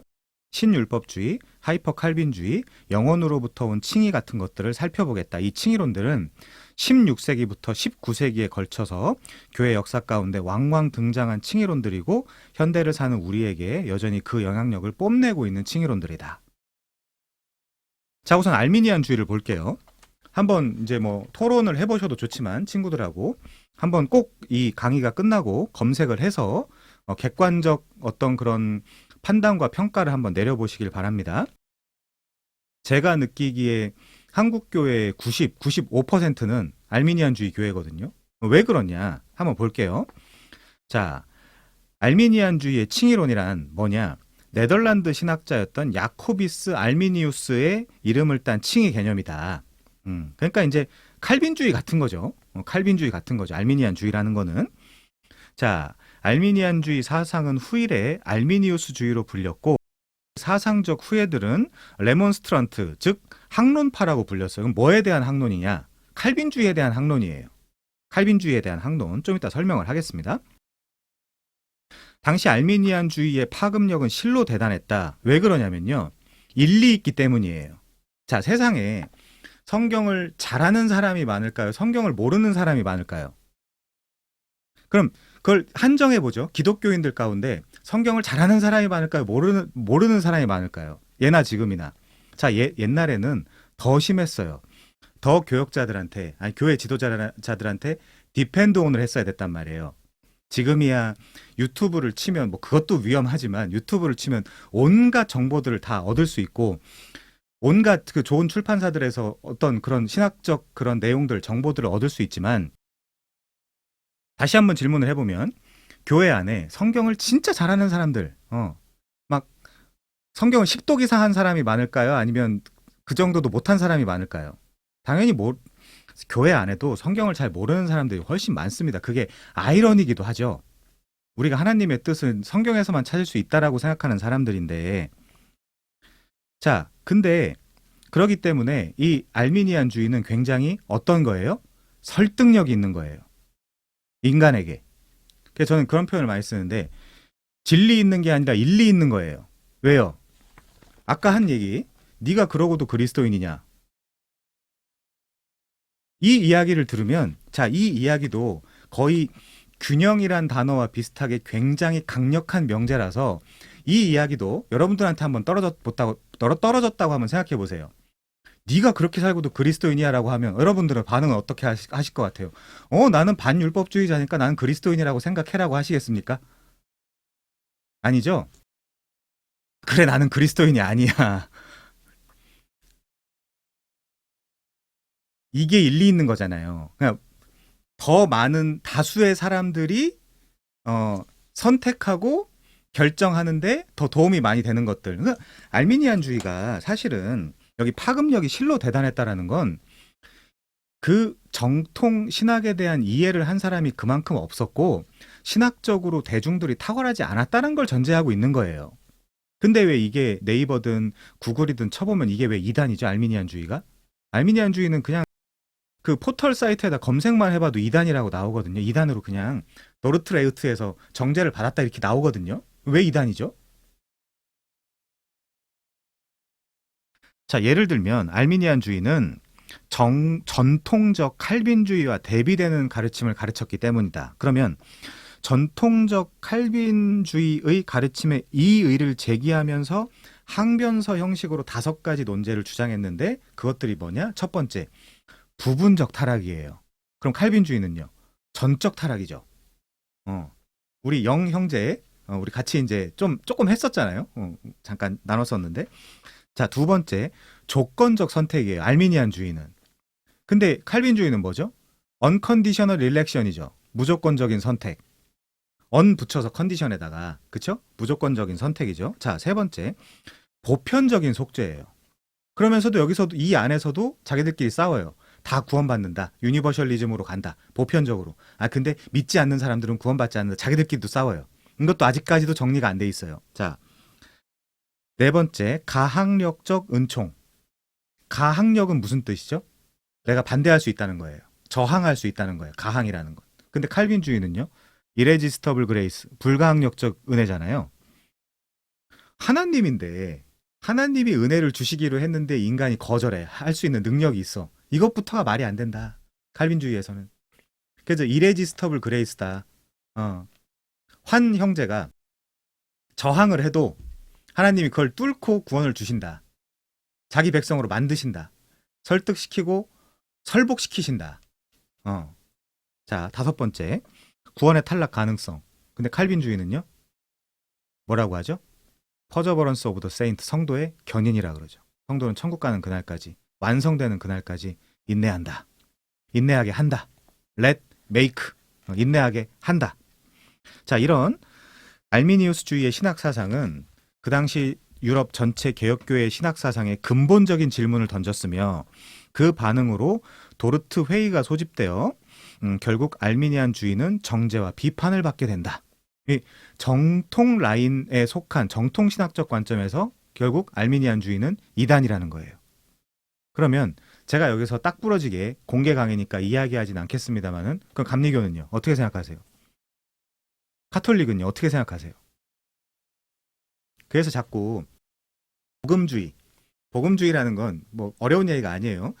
복음이 제일 중요하다. 그러니까 복음을 전하기 위해 무슨 짓이든 한다. 이제 이런 의미도 가질 수 있는 건데 이 복음주의라는 데 안에서 요 개혁신학, 개혁주의는 점점 더 입지가 좁아지는 거예요. 왜? 사람들이 싫어하죠. 아유, 저 분리주의자들, 분리파. 음. 교단을 지금 합쳐도 부족할 판에 요런 작은 문제로, 우린 작은 문제라고 생각하지 않겠죠. 저기 춤추는 밥고래님이나 이런 분들은 큰 문제라고 생각을 하겠지만 그런 작은 문제로 형제 간에 그런 다툼을 한다고? 그러니까 자꾸 이 복음주의라고 불리는 그 영역 안에서 이 칼빈주의의 입지가 점점 좁아지는 거예요. 교회사 속에서. 지금은 어떻겠습니까? 지금 나는 칼빈주의자입니다라고 얘기하면 사람들 앞에서 뭐라고 얘기하겠어요, 사람들이? 참 어려운 길 가시네요. 이제 이렇게 이야기를 하겠죠. 얼굴 페이스 투 페이스로 대놓고 이야기를 하면. 음. 왜 그렇게 사냐라고 이제 여러분들도 한 번씩 보세요. 이제 그 유튜브에서 WCC, WEA 이런 논쟁이나 토론 같은 거를 하면 그런 거를 옹호하고 받아들이 우리 학교에도 있어요. 그런 분들이. 우리 학교에도 있는데 그런 분들의 논리가 뭔지 아세요? 아니 그렇게 다 이 사람 조금 잘못했다고 빼버리고 이 사람 조금 뭐 신학적으로 동의가 안 된다고 빼버리고 그러면 우리의 입지도 좁아지고 어떻게 선교 사역을 더 잘 감당할 수 있겠느냐라고 굉장히 인본주의적으로 가거든요. 결국 논리가. 근데 우리가 그 언제 그 사도 시대 때부터 언제 인간의 힘을 의지해서 선교를 하고 사역을 한 적이 있나요, 우리가? 그러니까 그런 부분들에서 이제 부딪히다 보니까 굉장히 이제 이 칼빈주의자들이 입지가 좁아지게 되는 거죠. 하나하나 다 시비 걸거든요, 칼빈주의는. 자, 넘어갈게요. 그러면 칭의의 행위적 조건인 믿음을 한번 보겠습니다. 알미니안주의의 칭의론에서 핵심은 믿음을 어떻게 이해하는가에 달렸다. 알미니안주의의 칭의론은 인간의 믿는 행위를 강조해요. 자, 그러므로 이 인간이 믿는 행위 자체가 구원의 뭐가 되는 거예요? 조건이 되는 거예요. 조건. 이 믿음의 행위는 인간의 자유선택 능력에서 비롯됩니다. 자, 자유선택이라는 기가 막힌 단어가 나왔어요. 여러분, 자유선택이라고 할 때 여러분들이 근본적으로 먼저 떠올려야 되는 건 뭐냐면 결국 인간에게 소망을 둔다예요. 결국 그러면 그 원류를 찾아가 보면 펠라기우스주의예요. 아, 인간은 그만큼 부패하지 않았어. 지성적으로나 도덕적으로나. 그만큼까지는 아니야. 그래서 이제 결국 그것 때문에 아우구스티누스하고 논쟁을 한 거잖아요. 펠라기우스하고. 인간은 전적으로 타락했다. 아니다. 부분적 타락이다. 그리고 세미 펠라기우스는 세미니까 이제 반 정도가 되는 거죠. 약간 수용을 한 거죠. 자, 그래서 알미니우스의 칭의로는 인간이 믿기로 자유롭게 선택하는 그 행위 때문에 우리가 의롭게 된다고 가르칩니다. 한국교회에서 그래서 우리가 칼빈주의 설교를 들어본 적이 있나요? 사실 아주 선명한 혹은 신학적인 문제가 될 만큼 저 사람은 완전 하나님의 주권에 서 있는 설교자구나라고 생각이 들 만큼의 설교를 사실 우리가 듣기가 생각보다 어렵죠. 어려워요. 그러므로 믿음은 칭의의 행위적 뭐가 된대요? 조건이 된대요. 조건. 자, 그럼 우린 그 조건을 충족하는 거예요. 어디만 보고? 요한복음 3장 16절만 보고. 다른 성경은 안 보기로 작정하고 요한복음 3장 16절만 딱 보고 이거 봐라. 여기 이제 전호사님께서 이제 최근에 이제 다시 알미니안주의를 좀 정리를 하시면서 이 알미니안주의자들의 근거를 찾고 싶으니까 이분이 막 다 검색을 해봤단 말이에요. 그거 전호사님 검색해봐야 그들의 그 논거는 요한복음 3장 16절밖에 없어요. 라고 했는데 이분이 찾아주셨는데 실제 요한복음 3장 16절만 이야기하고 있더라고요. 아니 우리가 요한복음 3장 16절을 모르겠습니까? 우리가 요한복음 3장 16절을 몰라가지고 개혁 신학을 합니까? 그렇지 않죠. 버젓이 나와 있는 하나님의 주권에 대한 성구들이 너무나 많이 있다 보니까 그러면 이 요한복음 3장 16절도 하나님의 주권에 의한 예를 들면 아버지께서 내게 주시지 않는 한 너희는 아무도 내게 올 수 없다. 요 표현에 요한복음 3장 16절이 종속되겠구나라고 이해를 하는 거죠. 그럼 먼저 하나님의 주권을 세워놓고 하나님의 은혜 혹은 하나님의 섭리 혹은 하나님의 경륜 혹은 하나님의 인도하심 때문에 우리가 예수 그리스도를 믿게 되었구나라고 정리를 하는 거죠. 그래서 굉장히 그 블로그나 이런데 개혁 신학을 한다라는 사람들의 어떤 그런 지적 수준을 굉장히 의심하는 사람들도 있거든요. 아니 요한복음 3장 16절에 이렇게 버젓이 써 있는데 왜 이거를 못 받아들이냐 이렇게 좀 놀랐습니다. 지적 수준이 너무 떨어져 가지고요. 자, 그러므로 믿음은 칭의의 행위적 조건이 된대요. 이 조건을 채워야 구원받는 거예요. 알미니안주의는. 그러니까 우린 그런 설교를 많이 듣죠. 믿어라. 믿어라. 전도할 때도 믿어라. 선교할 때도 믿어라. 이런 식으로 이야기를 하는 거죠. 자, 그래서 얼핏 보면 큰 문제가 없어 보일 수도 있습니다. 왜요? 우리도 그런 언어를 쓰니까요. 성경에서도 그런 언어를 사용하고 있으니까. 왜냐하면 개혁주의자들이 강조하는 것이 바로 칭의는 솔라 피데, 즉 오직 믿음이기 때문에. 근데 그 오직 믿음이라는 그 명제가 떨어질 때 그 이면에 있는 배경까지는 우리가 상고를 안 해본 거죠. 자, 오직 믿음을 통해서만 가능하다는 것이기 때문이다. 그러나 알미니우스주의와 칼빈주의 사이에는 미묘하고도 중대한 차이점이 있습니다. 그 차이점이 뭔가? 요거를 우리가 칭의의 사중 원인 개념이 알미니안주의와 칼빈주의의 믿음 역할에 대해 갖고 있는 개념의 차이를 이해하는데 도움을 줄 수 있을 것 같아요. 사중 원인의 개념. 자, 보겠습니다. 20페이지. 오늘은 알미니안주의까지밖에 못 나가겠네요. 자, 칭의의 사중 원인. 세상의 모든 일에는 다 원인이 있대요. 자, 만약 밖에서 비가 내린다고 생각을 하면 비는 스스로 내릴 수가 없다. 다양한 원인들이 복잡하게 작용하여 비가 내린다라는 결과를 도출해낼 수 있다.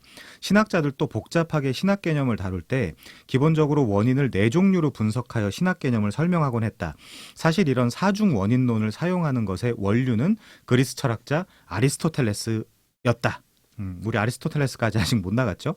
자, 그는 현상의 원인을 첫 번째 진료인, 두 번째 형상인, 세 번째 목적인, 네 번째 작용인으로 나누어 설명을 하는데 신학자들도 자, 신학이라는 게 조직 신학이라는 게 그 툴을 다 서양 철학사에서 빌려오는 개념들이기 때문에 자, 신학자들도 각종 신학 개념을 사중 원인으로 설명하곤 하는데 예를 들어 신자의 구원을 설명할 때 우리의 구원을 설명할 때 유효적인 원인은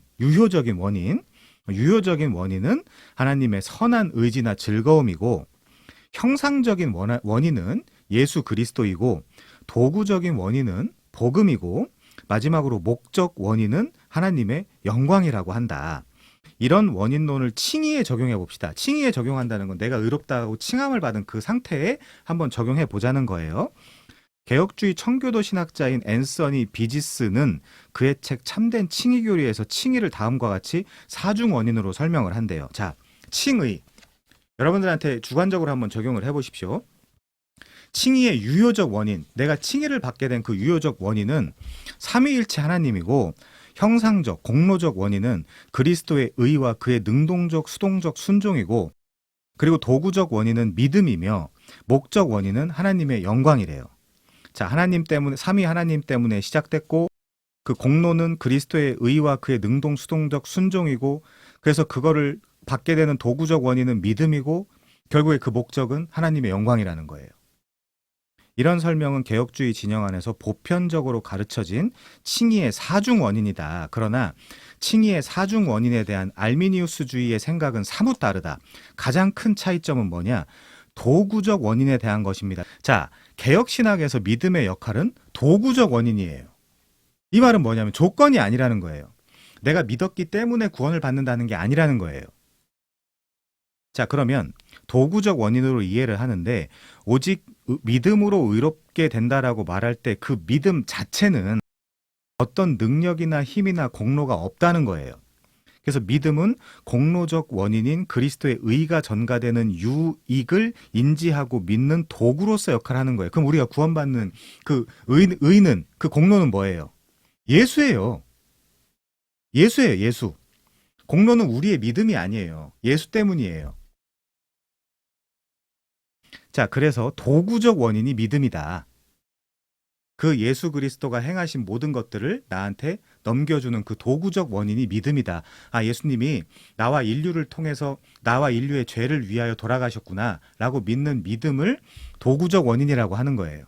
공로적 원인은 우리한테 있지 않아요. 우리 믿음에 있지 않아요. 예수님께 있는 거예요. 개혁신학에서 이해하는 거는.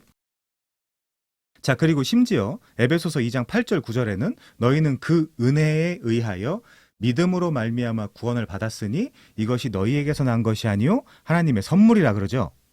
행 위에서 난 것이 아니니 니들이 믿은 것이 아니니 니들이 한 것이 아니니 이는 누구든지 자랑하지 못하게 하려 함이라 이렇게 이야기를 하잖아요. 근데 내가 믿어서 내가 그 믿으라는 조건을 채워서 요한복음 3장 16절에 하나님이 믿으라고 아들을 믿으라고 믿어서 멸망을 당하지 말라고 했기 때문에 내가 믿었다. 그러므로 나는 의인이다. 이거는 말이 안 된다는 거예요. 그러므로 칭의의 전적인 공로는 그리스도에게 있다. 책 중간에 보십시오. 그래서 우리에게는 아무런 공로가 없다. 칭의는 우리의 믿음 때문에 혹은 덕분에 되는 것이 아니라, 그럼 믿음이 떨어지면 이제 망하는 건가요? 그래서 개혁신학에서는 그렇게 이해하고 있지 않아요. 우리는 언제든지 믿음이 떨어질 수 있어요. 디프레스 될 수도 있어요. 늘 올라가기만 합니까, 여러분? 살다 보면 청년들의 열정과 헌신을 이제 가만히 살펴보면 확 불타올랐다가 확 꺼지죠. 그런 사람 많잖아요, 주변에. 우리 이제 뭐 같은 다 청년들이고 확 타올랐다가 확 꺼지잖아요. 왜? 아, 나는 아닌가 봐. 라는 어떤 사건, 어떤 이벤트 이런 것들에 의해서 믿음이라는 것도 확 사라져 버리기도 하고. 근데 개혁신학은 그렇게 이야기하고 있지 않죠. 자, 다시 설명하겠습니다. 칭의는 우리의 믿음 때문에 혹은 덕분에 되는 것이 아니라 믿음은 그냥 도구다. 조건이 아니다. 믿음이라는 도구를 통해 그리스도의 의의 공로에 근거할 때만 가능한 것이기 때문에, 그럼 공로적 원인이 뭐예요?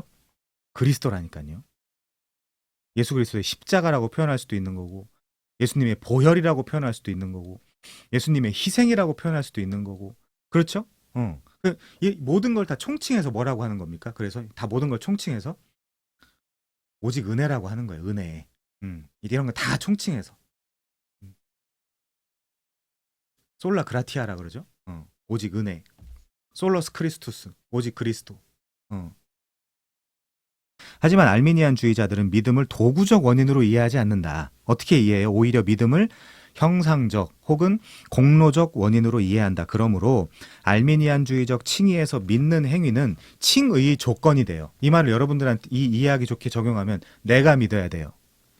그리고 내가 믿지 않으면 멸망당해요. 개혁신학에서는요, 하나님의 은혜다. 하나님의 은혜로 믿었고 하나님의 은혜로 지탱되며 하나님의 은혜로 견인된다. 하나님의 은혜로 완성된다. 이렇게 이야기하는 거거든요. 그래서 우리 최근에 그거 했죠. 그 북시어링 했죠. 그래서 칼빈주의 5가지 교리를 무슨 교리라 그래요? 결국에 총괄해서 은혜의 교리라고 했잖아요. 그 책에서. 개혁주의 핵심이었나요? 거기서도 여기 균형 나오는 것만큼 계속 머리말에서 은혜의 교리 계속 나오거든요. 칼빈주의 5가지 교리를. 근데 지금은 이제 거의 아무도 안 받아들이는 이제 거의 철진한 교리로 받아들여지고 있죠. 칼빈주의가. 자, 그러므로 알미니안주의에서 칭의에서 믿는 행위는 곧 칭의의 조건이 되며 자연스럽게 칭의의 공로가 될 수 있다. 그러면 아까 에베소서 2장 9절은요. 누구든지 자랑하지 못하게 하라 함이라, 이거는요. 안 맞잖아요, 지금. 뭔가. 그쵸? 그럼 내가 공로가 됐으면, 보세요. 여러분 생각해 보세요. 옛날에는 말도 안 되는 이야기지만 옛날에는 율법 지켜서 의에 이르라고 했어요.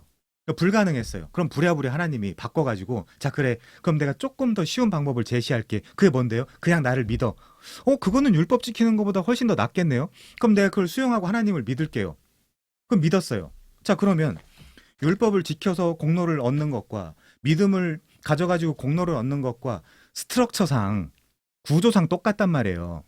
그쵸? 왜? 하나님이 옛날에 율법을 지키라고 했고 지금은 믿으라고 했고, 결국 어쨌든 못했냐 했냐의 차이만 있지만 결국 내가 했으니까. 그러면 무슨 심각한 문제가 벌어집니까? 야, 이제 하나님, 너희는 나의 영광과 찬송을 위해 지었으니까 나를 찬송해, 나한테 영광 돌려 라고 하면 뭐라고 얘기하겠어요? 내가 왜요? 아니, 하라는 거 다 해가지고, 당신이 하라는 거 다 해가지고 내가 그 조건을 충족했는데 내가 왜 당신을 찬송하고 영광을 돌려야 되죠라고 하지 않겠어요? 이런 심각한 문제가 있는 겁니다. 그래서 솔리데오 글로리아랑도 안 맞는 거예요, 이게. 왜 하나님께 영광을 돌려야 되고, 왜 하나님께 찬양을 해야 되고, 왜 하나님께 칭찬을 해야 되는지를 모르겠는 거예요. 만약에 내가 믿었으면.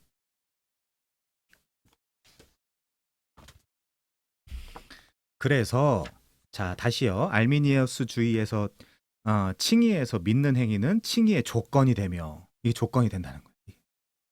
인간에게 있는 거죠. 하나님에게 있지 않죠. 그래서 반드시 알미니안주의, 펠라기우스주의, MPP 다 뭘로 가요? 이신론으로 가요. 이신론이 뭡니까? 이신론이라는 건 쉽게 설명하면 그거예요. 하나님은 하늘 어떤 보좌에 앉아 있어요. 그 딱딱 태엽을 시계 태엽 돌려놓듯이 그래 자전과 공전 이렇게 돌아가고 다 돌아가라고 딱 태엽을 돌려놓고 하나님은 심판주 자리에 앉아가지고 영이 잘하고 있구만 우 좀 디프레스 돼 있구만 영이 잘하고 있으니까 상 줘야지 우 좀 요즘 못하고 있으니까 벌 줘야지 그냥 상벌 기계가 되는 거예요. 나머지는 다 내가 해야 되는 거예요. 칭찬받기 위해서 내가 하고 벌 받지 않기 위해서 내가 하고 잘못하면 내가 벌 받고 여러분 지금 어떤 심각한 문제가 있냐면 내가 MPP를 공격하는 데 있어서 늘 얘기하는 게 바로 이 지점이거든요. 바울 신학의 세 관점. 내가 율법을 지켜서 staying in 그 언약 안에 머물러야 된다라고 할 때 그럼 내 아버지이신 하나님은 뭐 하시냐 이거예요. 그게 이실론 이단이라니까요. 여러분 새 언약은 자 성경책 새 언약 신약은 뭐냐면요. 하나님이 내 아버지가 됐다는 거예요. 부모가. 그리고 임마누엘하고 나와 영원히 늘 함께 한다는 거예요. 동행한다는 거예요. 그럼 내가 그 언약도 못 지키고 있고 그러고 있을 때 하나님은 뭐 하시냐는 거예요. 같이 걸어가는데 지금. 그게 그 부분을 MPP를 이야기할 때 그 부분을 지적하는 사람은 없지만 저는 그게 가장 심각한 문제라고 봐요. MPP에. 결국 하나님은 이실론이 그 그냥 보좌에 앉아 있는 거예요. 그래. 율법 잘 지키고 스테잉인 그 율법에 잘 머물러 있구만. 나중에 상 줘야겠어. 이거는 기독교가 아니에요. 유사 기독교예요. 새로운 종교예요. 새로운 종교. 저는 제가 좋아하는 학자 10명을 고르라고 하면 그중에 한 명이 엔티 라이트가 들어가요. 근데 이제 한국에서 이런 얘기 하기 되게 힘든데 뭐냐면 그 엔티 라이트를 굉장히 좋아하는데 그를 동의하진 않아요. 근데 한국에서 이런 얘기가 안 먹히는 게 아니 어떻게 좋아하는데 동의를 하지 않아요? 아니요. 너무너무 좋아하고 너무너무 동의를 안 해요. 엔티 라이트의 경우에 있어서는. 근데 그중에 제일 큰 핵심이 저는 그 신학을 하든 신앙을 하든 제일 중요한 원리가 뭐냐면 결국에 칼빈이 이야기했던 거랑 일관되게 이제 맞춰지는 부분인데 뭐냐면 결국 삶을 어떻게 살아갈까로 연결이 돼야 돼요. 이 신학이라는 거는. 이 현학적이고 지성적인 놀이가 아니거든요. 우리가 해나가는 게. 주애를 해서 야 이거 맞았어. 아 기쁜데? 이렇게 해나가는 게 아니거든요. 결국 내가 하루하루 살아가면서 하나님과 어떻게 살아가고 어떤 신앙을 갖게 되고 어떻게 동행하고 여기에 모든 포커싱이 되지 않으면 나는 신학은 그냥 학자들의 전유물이고 장난이라고 생각해요. MPP를 이제 나중에 이제 그 다시 비평을 하겠지만 결국에는 그러니까 사람들이 다 특히 학자들이 결국에는 이 명분 싸움만 하고 있는 거예요. 제일 중요한 거는 그리스도와 동행하는 건데 성령과 그건 다 빼버리고 네가 옳으냐 내가 옳으냐 그런 명분 싸움만 하고 있다라는 것이 말이 안 된다는 거죠. 거기서 우리가 되게 심각한 경각심을 가져야 되거든요. 아니면 이 학자의 학문에 함몰될 수도 있어요. 잘못하면. 그래서 워낙 뭐 책 읽고 이런 것들 좋아하니까 엔티라이트 너무너무 좋아해요. 근데 너무너무 동의를 하지 않아요.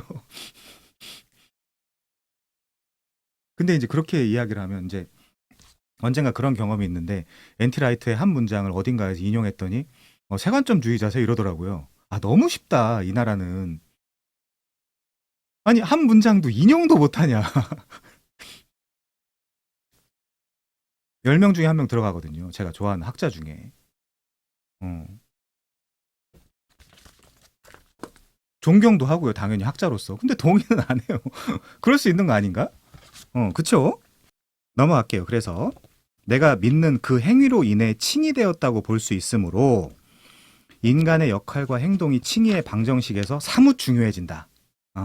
그러므로 알미니안주의를 깊이 연구한 키스 스탱글린이나 토머스 맥콜은 알미니안주의에서 믿음은 칭의의 뭐요? 조건이 된다. 개혁신학은 뭐요? 수단이 된다. 자, 여러분 이 수단과 조건은 천지 차이입니다. 그쵸? 수단은 선물로서의 수단이라는 거고 조건은 내가 충족해야 된다는 어떤 의무로서의 조건이라는 뜻이에요. 그럼 내가 믿어야 돼요. 근데 그걸 받아들여 줄 수 없죠. 왜? 아니, 전체적, 입체적이고 종합적으로 보면 하나님의 은혜인데. 자, 그래서 알미니안주의가 믿음을 도구적 원인으로 이해하지 않고 형상적, 공로적 원인으로 이해한 것에 대해 그 당시에 많은 비판이 있었다. 만약 그렇게 될 경우 잘 보세요. 칭의에서 그리스도의 역할과 공로는 작아지고 오히려 인간이 믿는 행위의 역할과 공로는 상대적으로 커지기 때문이다. 그러면 뭐가 된다고요? 내가 왜 하나님을 찬양해야 되죠? 하라고 해서 했는데 이런 문제가 발생된다니까요. 자, 그래서 WCF 11장 1절을 보면 칭의 때 믿음이 하는 바른 도구 수단적 역할에 대해서 다음과 같이 가르친대요. 하나님은 효력 있게 부르신 자들을, 이 말이 뭐예요? 이 임팩티브 콜링이란 말이거든요. 하나님의 부르심은, 하나님의 콜링은 그냥 하나님이 부르신 거기 때문에 그 자체로 효력이 있다는 뜻이에요. 근데 알미니안주의자는요, 내가 반항할 수 있다. 가항력적 은총이다. 자, 그러니까 WCF와 벌써 다르죠. 또한 값없이 의롭다 하시되, WCF는 웨스트민스터 신앙고백서를 제가 줄여서 이야기하는 겁니다. 말이 길어져서요.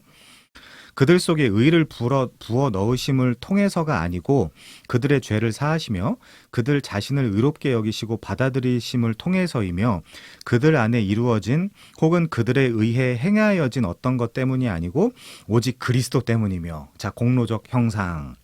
믿음 자체, 즉 믿는 행위나 다른 어떤 복음적 순종을 그들의 의로 그들에게 전가시킴을 통해서가 아니고 그들이 믿음으로 그리스도와 그의 의를 받아들이고 의지할 때 그의 순종과 만족을 그들에게 전가시킴을 통해서인데 그 믿음조차도 그들 자신에게서 난 것이 아니고 하나님의 선물이다. 굉장히 종합적이고 입체적인 판단과 평가를 내리고 있죠. 당연히 인간의 입장에서 보면 믿음이 있어야 돼요. 믿음이 없으면 구원받지 못해요. 그게 영원칭이랑 다른 점이에요. 결과적이고 종국적으로 믿음이 있긴 있어야 돼요. 그렇지만 그 믿음이 어디서 온다고요? 하나님에게서 온다고요. 우린 그렇게 이해한다고요. 너희는 그 은혜에 의하여 믿음으로 말미암아 구원을 받았으니 이것은 너희에게서 난 것이 아니요 하나님의 선물이다. 이렇게. 자, WCF 11장 1절에서 칭의 때 믿음이 하는 역할에 대해 가르치는 것은 알미니안주의자들이 가르치는 것과는 다르다. 칭의는 오직 그리스도 때문이며 믿음 자체, 즉 믿는 행위 때문이 아니라 우리의 행위 때문이 아니라 한국교회는 그렇게 가르치는 게 이제 편만하죠. 그리스도와 그의 의를 받아들이고 의지할 때 가능하다고 가르친다. 근데 그것조차도 하나님의 선물이라는 거예요. 또한 그 믿음은 어떤 공로도 없는데 왜 자꾸 공로를 뺄까요? 솔리데오 글로리아랑 안 맞는다니까요. 하나님께 영광 돌리고 찬송하기 위해서 지었다 이사야. 그거랑 안 맞는다니까요 지금. 왜냐하면 그 믿음이 우리 자신에게서 난 것이 아니고 하나님의 선물이기 때문입니다. 에베소서 2장 8절 9절 잘 보세요 나중에. 자, 이제 아주 이상한 논리로 흘러가는데 중간 지식이 나옵니다. 알미니우스 주의는 칭의나 구원에서 인간의 공로적 역할을 강조하기 때문에 신인 협력설이라는 단어로 표현할 수 있어요. 요 지금 시너기즘이라고 써 있죠. 여기서 시너지라는 단어가 나왔거든요. 시너지가 뭐예요? 뭐 둘이 협력해서 시너지 효과를 내는 거잖아요. 시너기즘에서 이 헬라어인데 여기서 시너지라는 단어가 나옵니다. 여기서. 자, 그래서 자, 하나님과 인간이 협력할 때 시너지 효과를 낸다. 이제 거의 그렇게 의역할 수도 있는 웃기는 단어예요. 시너기즘이라는 단어 자체가. 자, 그런 단어로도 표현한다. 근데 우리의 그 개혁 신학으로 들어오기 전까지의 우리의 모든 이해는 뭐예요? 내가 믿어야 된다잖아요. 내가 믿어야 된다였잖아요, 사실. 그래서 나와 하나님이 시너지 효과를 내야 된다였잖아요, 사실은. 자, 그래서 신인 협력설은 신인은 신과 인간이란 뜻이에요. 신인은 신인 협력설이라고도 하는데 기본적으로 인간의 자유선택 의지, 능력과 하나님의 은혜가 협력하여 협력하여 구원을 이루어 나간다는 이론입니다. 이거 이론이에요. 이론. 그리고 교회 사속에서는 이거 이단입니다. 여러분들이 직접 확인하셔야 돼요. 강사의 말만 듣지 말고 있다가 구글링을 이렇게 하시면서 아니 내가 믿어서 의에 이른다는 게 이단이라고? 여러분들의 눈으로 확인하셔야 돼요. 자, 다시 한번 말씀드릴게요. 제가 기도원에서 한참 그 영파일 때, 그 분이 말씀하신 거, 한 사람의 말만 듣지 마라. 교회사 전체를 한번 연구해봐라. 그 저한테만 적용할 것이 아니라 여러분들도 마찬가지예요. 근데 담임 목사들은 뭐라 그러죠? 그 교회 자꾸 옮겨 다니는 거 너희들의 영적 성장을 위해 좋지 않아. 누가 교회 옮기라 그랬습니까, 지금? 교회 안 옮겨도 되지만 여러 사람들의 말을 한번 들어보라고요. 시냇가에 심은 나무가 뭐 이제 이런 얘기 하면서 나무가 이렇게 자꾸 옮겨 다니면 잘 크겠니? 이제 이런 식으로. 아주. 자, 알미니안주의의 신인 협력서를 주장하기 위해 중간 지식은 매우 유용한 개념이래요. 웃기는 개념인데 매우 유용한 개념이긴 합니다. 웃기는 매우 유용한 개념이에요. 자, 이 말도 한국에서는 좀 잘 통용이 되지 않겠죠. 자, 중간 지식은 본래 예수의 신학자였던, 벌써 뭐가 나와요? 지금 카톨릭이 나오고 있죠? 예수의 신학자였던 페드로 데 폰세카와 루이스 데몰리나에 의해 발전된 개념이다. 알미니안주의도 중간 지식 개념을 차용하여 자신의 구원론을 전개한다. 자, 펠라기우스주의, 로만 카톨릭, 알미니우스주의 다 뭐라고요? MPP 다 뭐라고요? 인간에 대한 소망을 기반으로 만든 신학이라니까요. 심지어 피스토스를 믿음이라고 번역을 안 하고 인간의 신실함, 충성으로 또 번역을 한다니까요, 지금. 그럼 뭘로 구원받는다고요? 그래, 그리스도가 하나님께 신실하셨던 것처럼 우리의 신실함으로 구원을 유지하는 거야. 라고까지 간다니까요, 지금. 누가요? 제가 너무너무 사랑하고 좋아하고 존경하는 엔티라이트가요. 전가 개념을 쓰지 않죠. 그래서 속죄 개념을 쓰지 않죠. 자, 어떤 분이 이제 댓글에다가도 이제 질문을 하셨던데 여러분들이 직접 구글에다가 엔티라이트, 뭐 속죄, 뭐 전가 이렇게 한번 쳐보세요. 비평이 얼마나 많은지.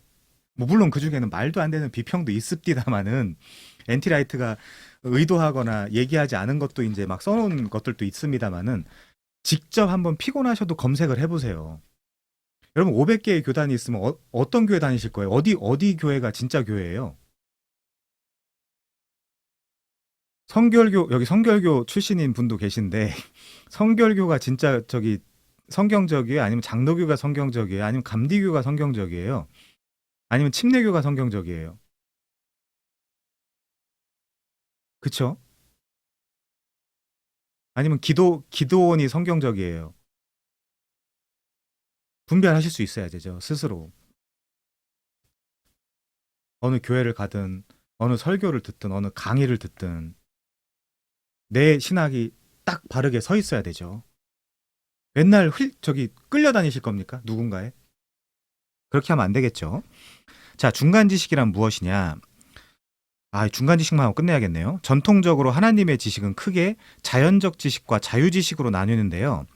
자연적 지식이란 하나님이 스스로의 본성에 의해 자신뿐 아니라 일어날 수 있는 모든 가능성에 대해서 필연적으로 알고 계시는 것을 뜻하고요. 그에 반해 자유지식이란 하나님의 의지에 근거한 지식으로 일어날 수 있는 모든 가능성이 하나님의 의지 안에서 실체화되는 지식이다. 현학적이죠. 근데 더 간단한 하나님의 지식이라는 개념도 있어요. 뭐예요? 하나님이 작정하셨기 때문에 다 안다. 이렇게 이제 그냥 설명하면 돼요. 자, 하지만 예수의 신학자들이나 알미니안주의자들은 하나님의 이 두 가지 지식 외에 또 다른 지식을 하나 추가하는데 그게 중간 지식 개념입니다. 이 지식은 의도적으로 자연적 필연적 지식과 자유지식 사이에 위치해서 미래의 우연성에 대해서 설명하려고 하는 개념이에요. 누구에 대한 우연성? 하나님에 대한 우연성. 그럼 벌써 한번 물음표가 한번 생기죠? 하나님한테 우연이라는 것이 있나? 제가 한번 질문을 해볼게요. 제가 우리나라에서 제일 높은 대학 출신인 사람한테도 한번 질문을 한 적이 있는데 예정을 반대한다 그래서 하나님이 5분 후에 일어날 일을 아실까요? 그랬더니 당연히 아시죠. 그럼 하나님한테는 그 5분 후에 일어날 일이 적어도 우리는 그 간극이 있기 때문에 이해할 수 없을지라도 하나님한테는 5분 후에 일어날 일이 하나님한테는 예정돼 있고 작정된 것이 아닙니까? 그랬더니 한 5초 이렇게 생각하더니 맞네요? 그러더라고. 하나님이 5초 뒤에 일어날 일을 아실까요? 모를까요? 우연적일까요? 우연적으로 어떤 일이 일어날 수도 있을까요? 춤추는 번고래님이 내일 점심에 짜장을 먹을지 짬뽕을 먹을지 그러다가 요걸 하나님 앞에서 이렇게 고민하다가 10초 있다가 짬짜면으로 확 바꿔야지. 그럼 하나님 거기서 갑자기 당황해가지고 얘가 갑자기 짬짜면으로 바꿨네 이러시나요 하나님이? 우리가 고작 그런 하나님을 믿나요? 그럼 제 길을 선한 길로 인도해 주세요라고 하면 그분은 모르시겠네요. 선한 길이 어딘지.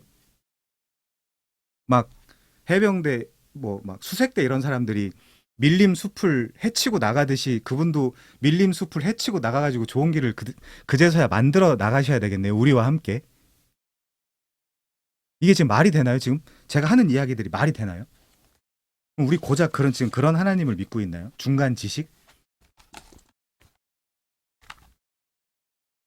어떤 우연적 사건이 일어날 수도 있는 중간 지식 개념을 차용했다. 우리 기도 왜 하죠? 그러면 천국을 보내준다고 한 그 약속은 지켜질 수 있을까요? 5초 뒤에 일어날 일도 만약에 모른다면?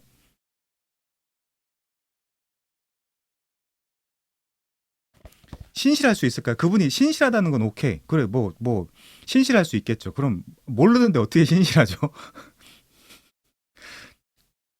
우선 신실하려면 뭘 좀 알아야 되는 거 아닌가요? 모든 것이 개혁신학에서 이야기하는 게 모든 것이 테올로지 프로퍼, 신론, 하나님의 속성과 성품의 지배를 받는다 이거거든요. 근데 하나님의 전지전능, 옴니사이언스, 옴니포텐스, 편재, 옴니사이언스한 그런 모든 옴니사이언스, 옴니포텐스, 옴니프리센스 그래. 이런 모든 개념들이 하나님한테 없으면 우리가 이분을 어떻게 의지합니까? 이 중간 지식이라는 걸 그 개념을 채용한 즉시 이상해지는 거예요. 벌써 이상해지는 거예요. 환 형제가 이 강의가 끝나고 뭐 할지 이제 나 이거 하려고 하다가 PC방을 가려고 하다가 하나님을 한번 속여보자 해가지고 김밥 천국을 가는데 하나님이 몰라. 갑자기 결정해가지고. 이건 지금 우리가 고작 그런 하나님을 믿고 있다고 고백하는 건가요? 자, 중간 지식까지만 다루겠습니다. 오늘 한 페이지만 더 가볼게요. 하지만 자, 중간 지식을 구원론에 적용해서 이해해 보겠습니다. 구원에 대한 전통적 시각에서 하나님은 구원받을 자를 하나님의 선한 의지와 자유 지식에 의해 영원전부터 주권적으로 선택을 하세요. 프리데스티네이션. 헬라어로 하면 프로오리조. 그냥 프리데스티네이션이 뭐죠? 영어 성경에도 프리데스틴드라고 돼 있는데 미리, 데스틴드, 운명 짓다. 미리 운명을 지었다. 근데 이제 또 어떤 신학자들은 그래요. 그 어감이 너무 안 좋으니까 운명에서 예정으로 바꾸자. 예정으로 바꾸면 개념이 달라져요?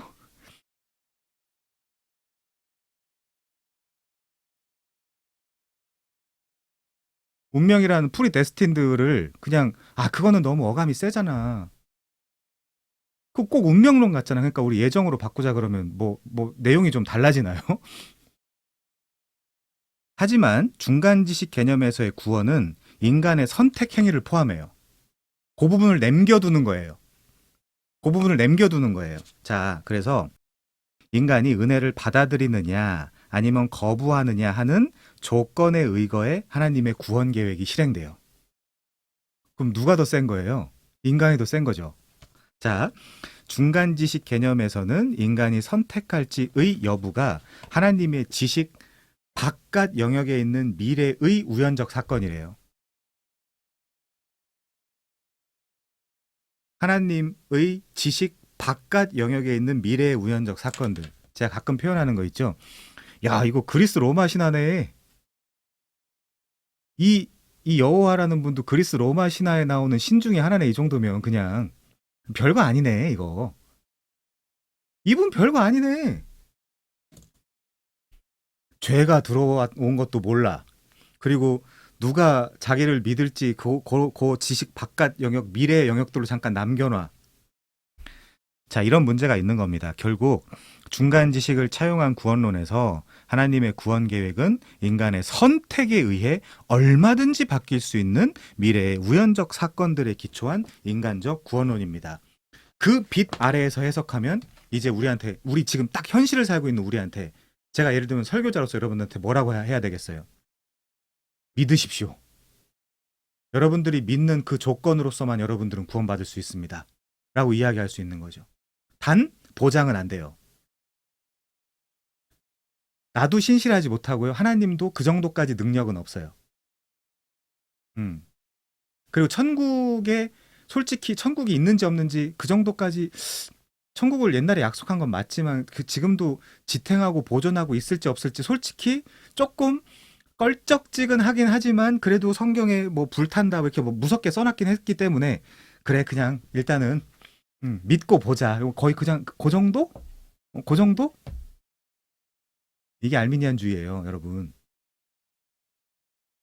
이게 알미니안주의에서 설명하는 하나님이에요. 제가 좀 과하게 설명한 부분이 있지만 일부러 자 다시 설명할게요. 이게 중요한 단어입니다. 중간 지식을 차용한 구원론에서 하나님의 구원 계획은 인간의 선택에 의해 얼마든지 바뀔 수 있는 미래의 우연적 사건들에 기조한 조건적 구원론입니다. 근데 다행한 게 뭐냐면 자 불행 중 다행 혹은 다행 중 불행이 뭐냐면 설교자들이 중간 지식을 몰라요. 그래서 그거 없이 그냥 예수님 잘 믿으시고 구원 받으세요. 뭐 이제 이렇게 하기 때문에 그나마 다행이에요. 를 되게 진지하게 지금 받아들이는 분 없죠? 설마.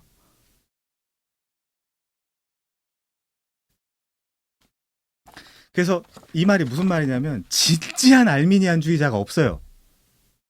그냥 인간이 믿어서 구원받는 거지라는 그냥 인본주의적 신학 색채 바탕에서 그래 우리가 믿어서 구원받자 거의 그 정도 수준에 지나지 않는 거죠.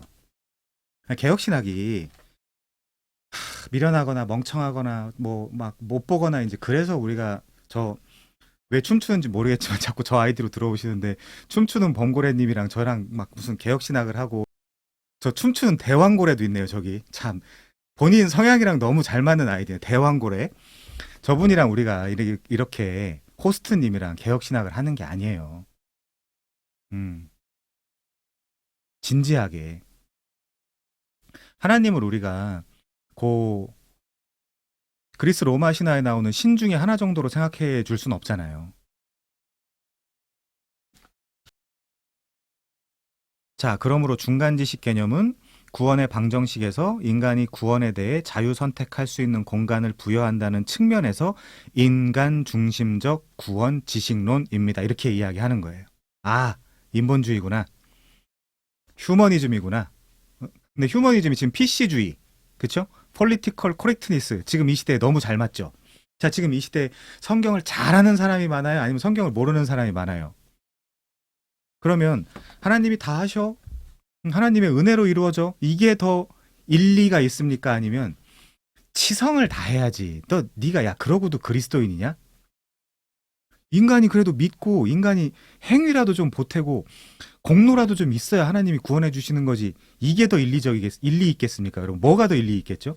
일리 있죠? 그래서 자꾸 이 개혁신학은 자꾸 이 복음주의 안에서도 저 귀퉁이로 계속해서 구석으로 몰려가는 거예요. 그 핵심은 저는 오히려 전체적인 통전적인 성경에 대한 이해가 없다라는 데에서 더 그 근본적인 해답을 찾습니다. 개혁신학이 없다라는 거는. 그냥 고작 어떻게 구원받을까요? 우리가 믿어서 구원받는 거지라는 아주 단순한 도식. 아주 단순한 도식. 이따가 어떤 선생님께서 질문을 하신다고 그랬는데 질문이 재밌을 것 같아요. 근데 개혁신학은 이 중간 지식 개념을 반대했대요. 왜요? 하나님은 자연적이나 필연적 지식이나 자유지식은 일어날 수 있는 모든 가능성을 다 염두에 두는 포괄적 지식이기 때문에 자, 이 말도 좀 웃기죠. 아까 제가 얘기를 했습니다. 더 강한 개혁신학적 어법은 하나님이 작정했고 계획했기 때문에 미래의 모든 일을 아시는 거예요. 그 사이에는 우연성에 근거한 어떤 형태의 중간 지식 개념을 위한 자리도 없다고 못 박았습니다. 춤추는 대왕고래님 일부러 고르신 거죠 대왕으로. 자 아무튼 그분이 이제 그 피드백을 주신 건데 예정론 하면 우리가 꼭두각시가 되는 거 아닙니까? 그런 얘기 사람들 많이 하잖아요. 근데 우리는 하나님에게 100% 순종하기 위해 태어난 사람들이거든요. 100% 순종하면 꼭두각시가 됩니다. 그러니까 꼭두각시라는 논법은 정말 잘못된 논법이에요. 그냥 일부러 자기가 꼭두각시가 되고 싶지 않다라는 걸 들킨 논법이에요, 사실은. 아니, 우리는 순종하기 위해 존재하잖아요. 우리의 그 창조 목적이 하나님께 의존하고 순종하기 위한 거거든요. 그럼 100% 하나님께 의존하고 순종하는 그 하나님의 나라가, 이 나라가 다 갱신이 돼서 하나님의 나라가 도래하면 어떻게 되겠습니까? 다 꼭두각시 되는 거예요. 하나님의 뜻대로 움직이는, 살아가는, 광범위하게 생각하면. 근데 우리는 와이어 퓰러에 묶여있는 그 인형 같은 존재다. 그거 싫다. 그게 뭐예요 또 그게. 인간을 또 그만큼 높이는 거라니까요. 모든 언어들이 가만히 생각해보면. 개혁신학을 반대하는 사람들의 이야기를 여러분들이 잘 들어보세요. 다 뭐냐? 다 인본주의예요. 오직 개혁신학만 신본주의예요. 그래서 이미 선악과 사건 이후에 모든 인류가 다 왕이 되어버렸는데 개혁신학을 좋아하겠습니까? 세오센트리즘, 하나님 중심주의, 크라이스트 센터드, 그리스도 중심적, 이런 얘기들을 좋아하겠습니까? 골로새서에 뭐라고 써있죠? 너희들을 지은 목적 자체가 그리스도를 위해서 있는 거야 라고 돼 있거든요. 골로새서에. 우리의 존재 자체가 그리스도가 너희를 위해서 있는 게 아니라 너희가 그리스도를 위해서 창조되었고 이렇게 써 있거든요. 근데 그걸 못 받아들이는 거예요. 왜 못 받아들일까요? 첫 번째, 골로새서에 그런 얘기가 있었어? 성경을 안 읽어서.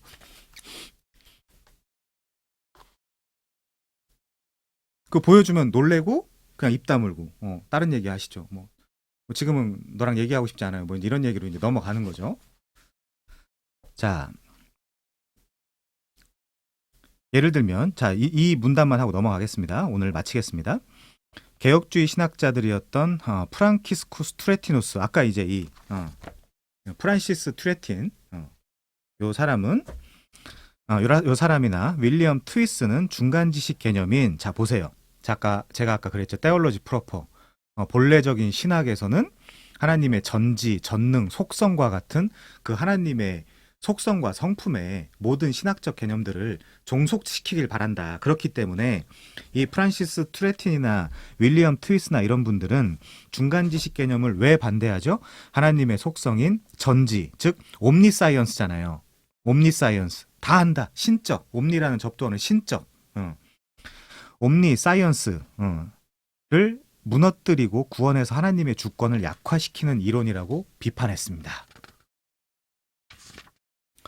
오늘 여기까지만 하시죠. 네. 그래서 우리가 이제 앞으로 매주? 격주? 이렇게 조금씩 살펴볼 텐데, 살펴보면서 한번 여러분들이 스스로 한번 결론을 내보세요. 그리고 개혁주의의 그 마지막 최종 목표는 주해예요. 결국 성경이에요.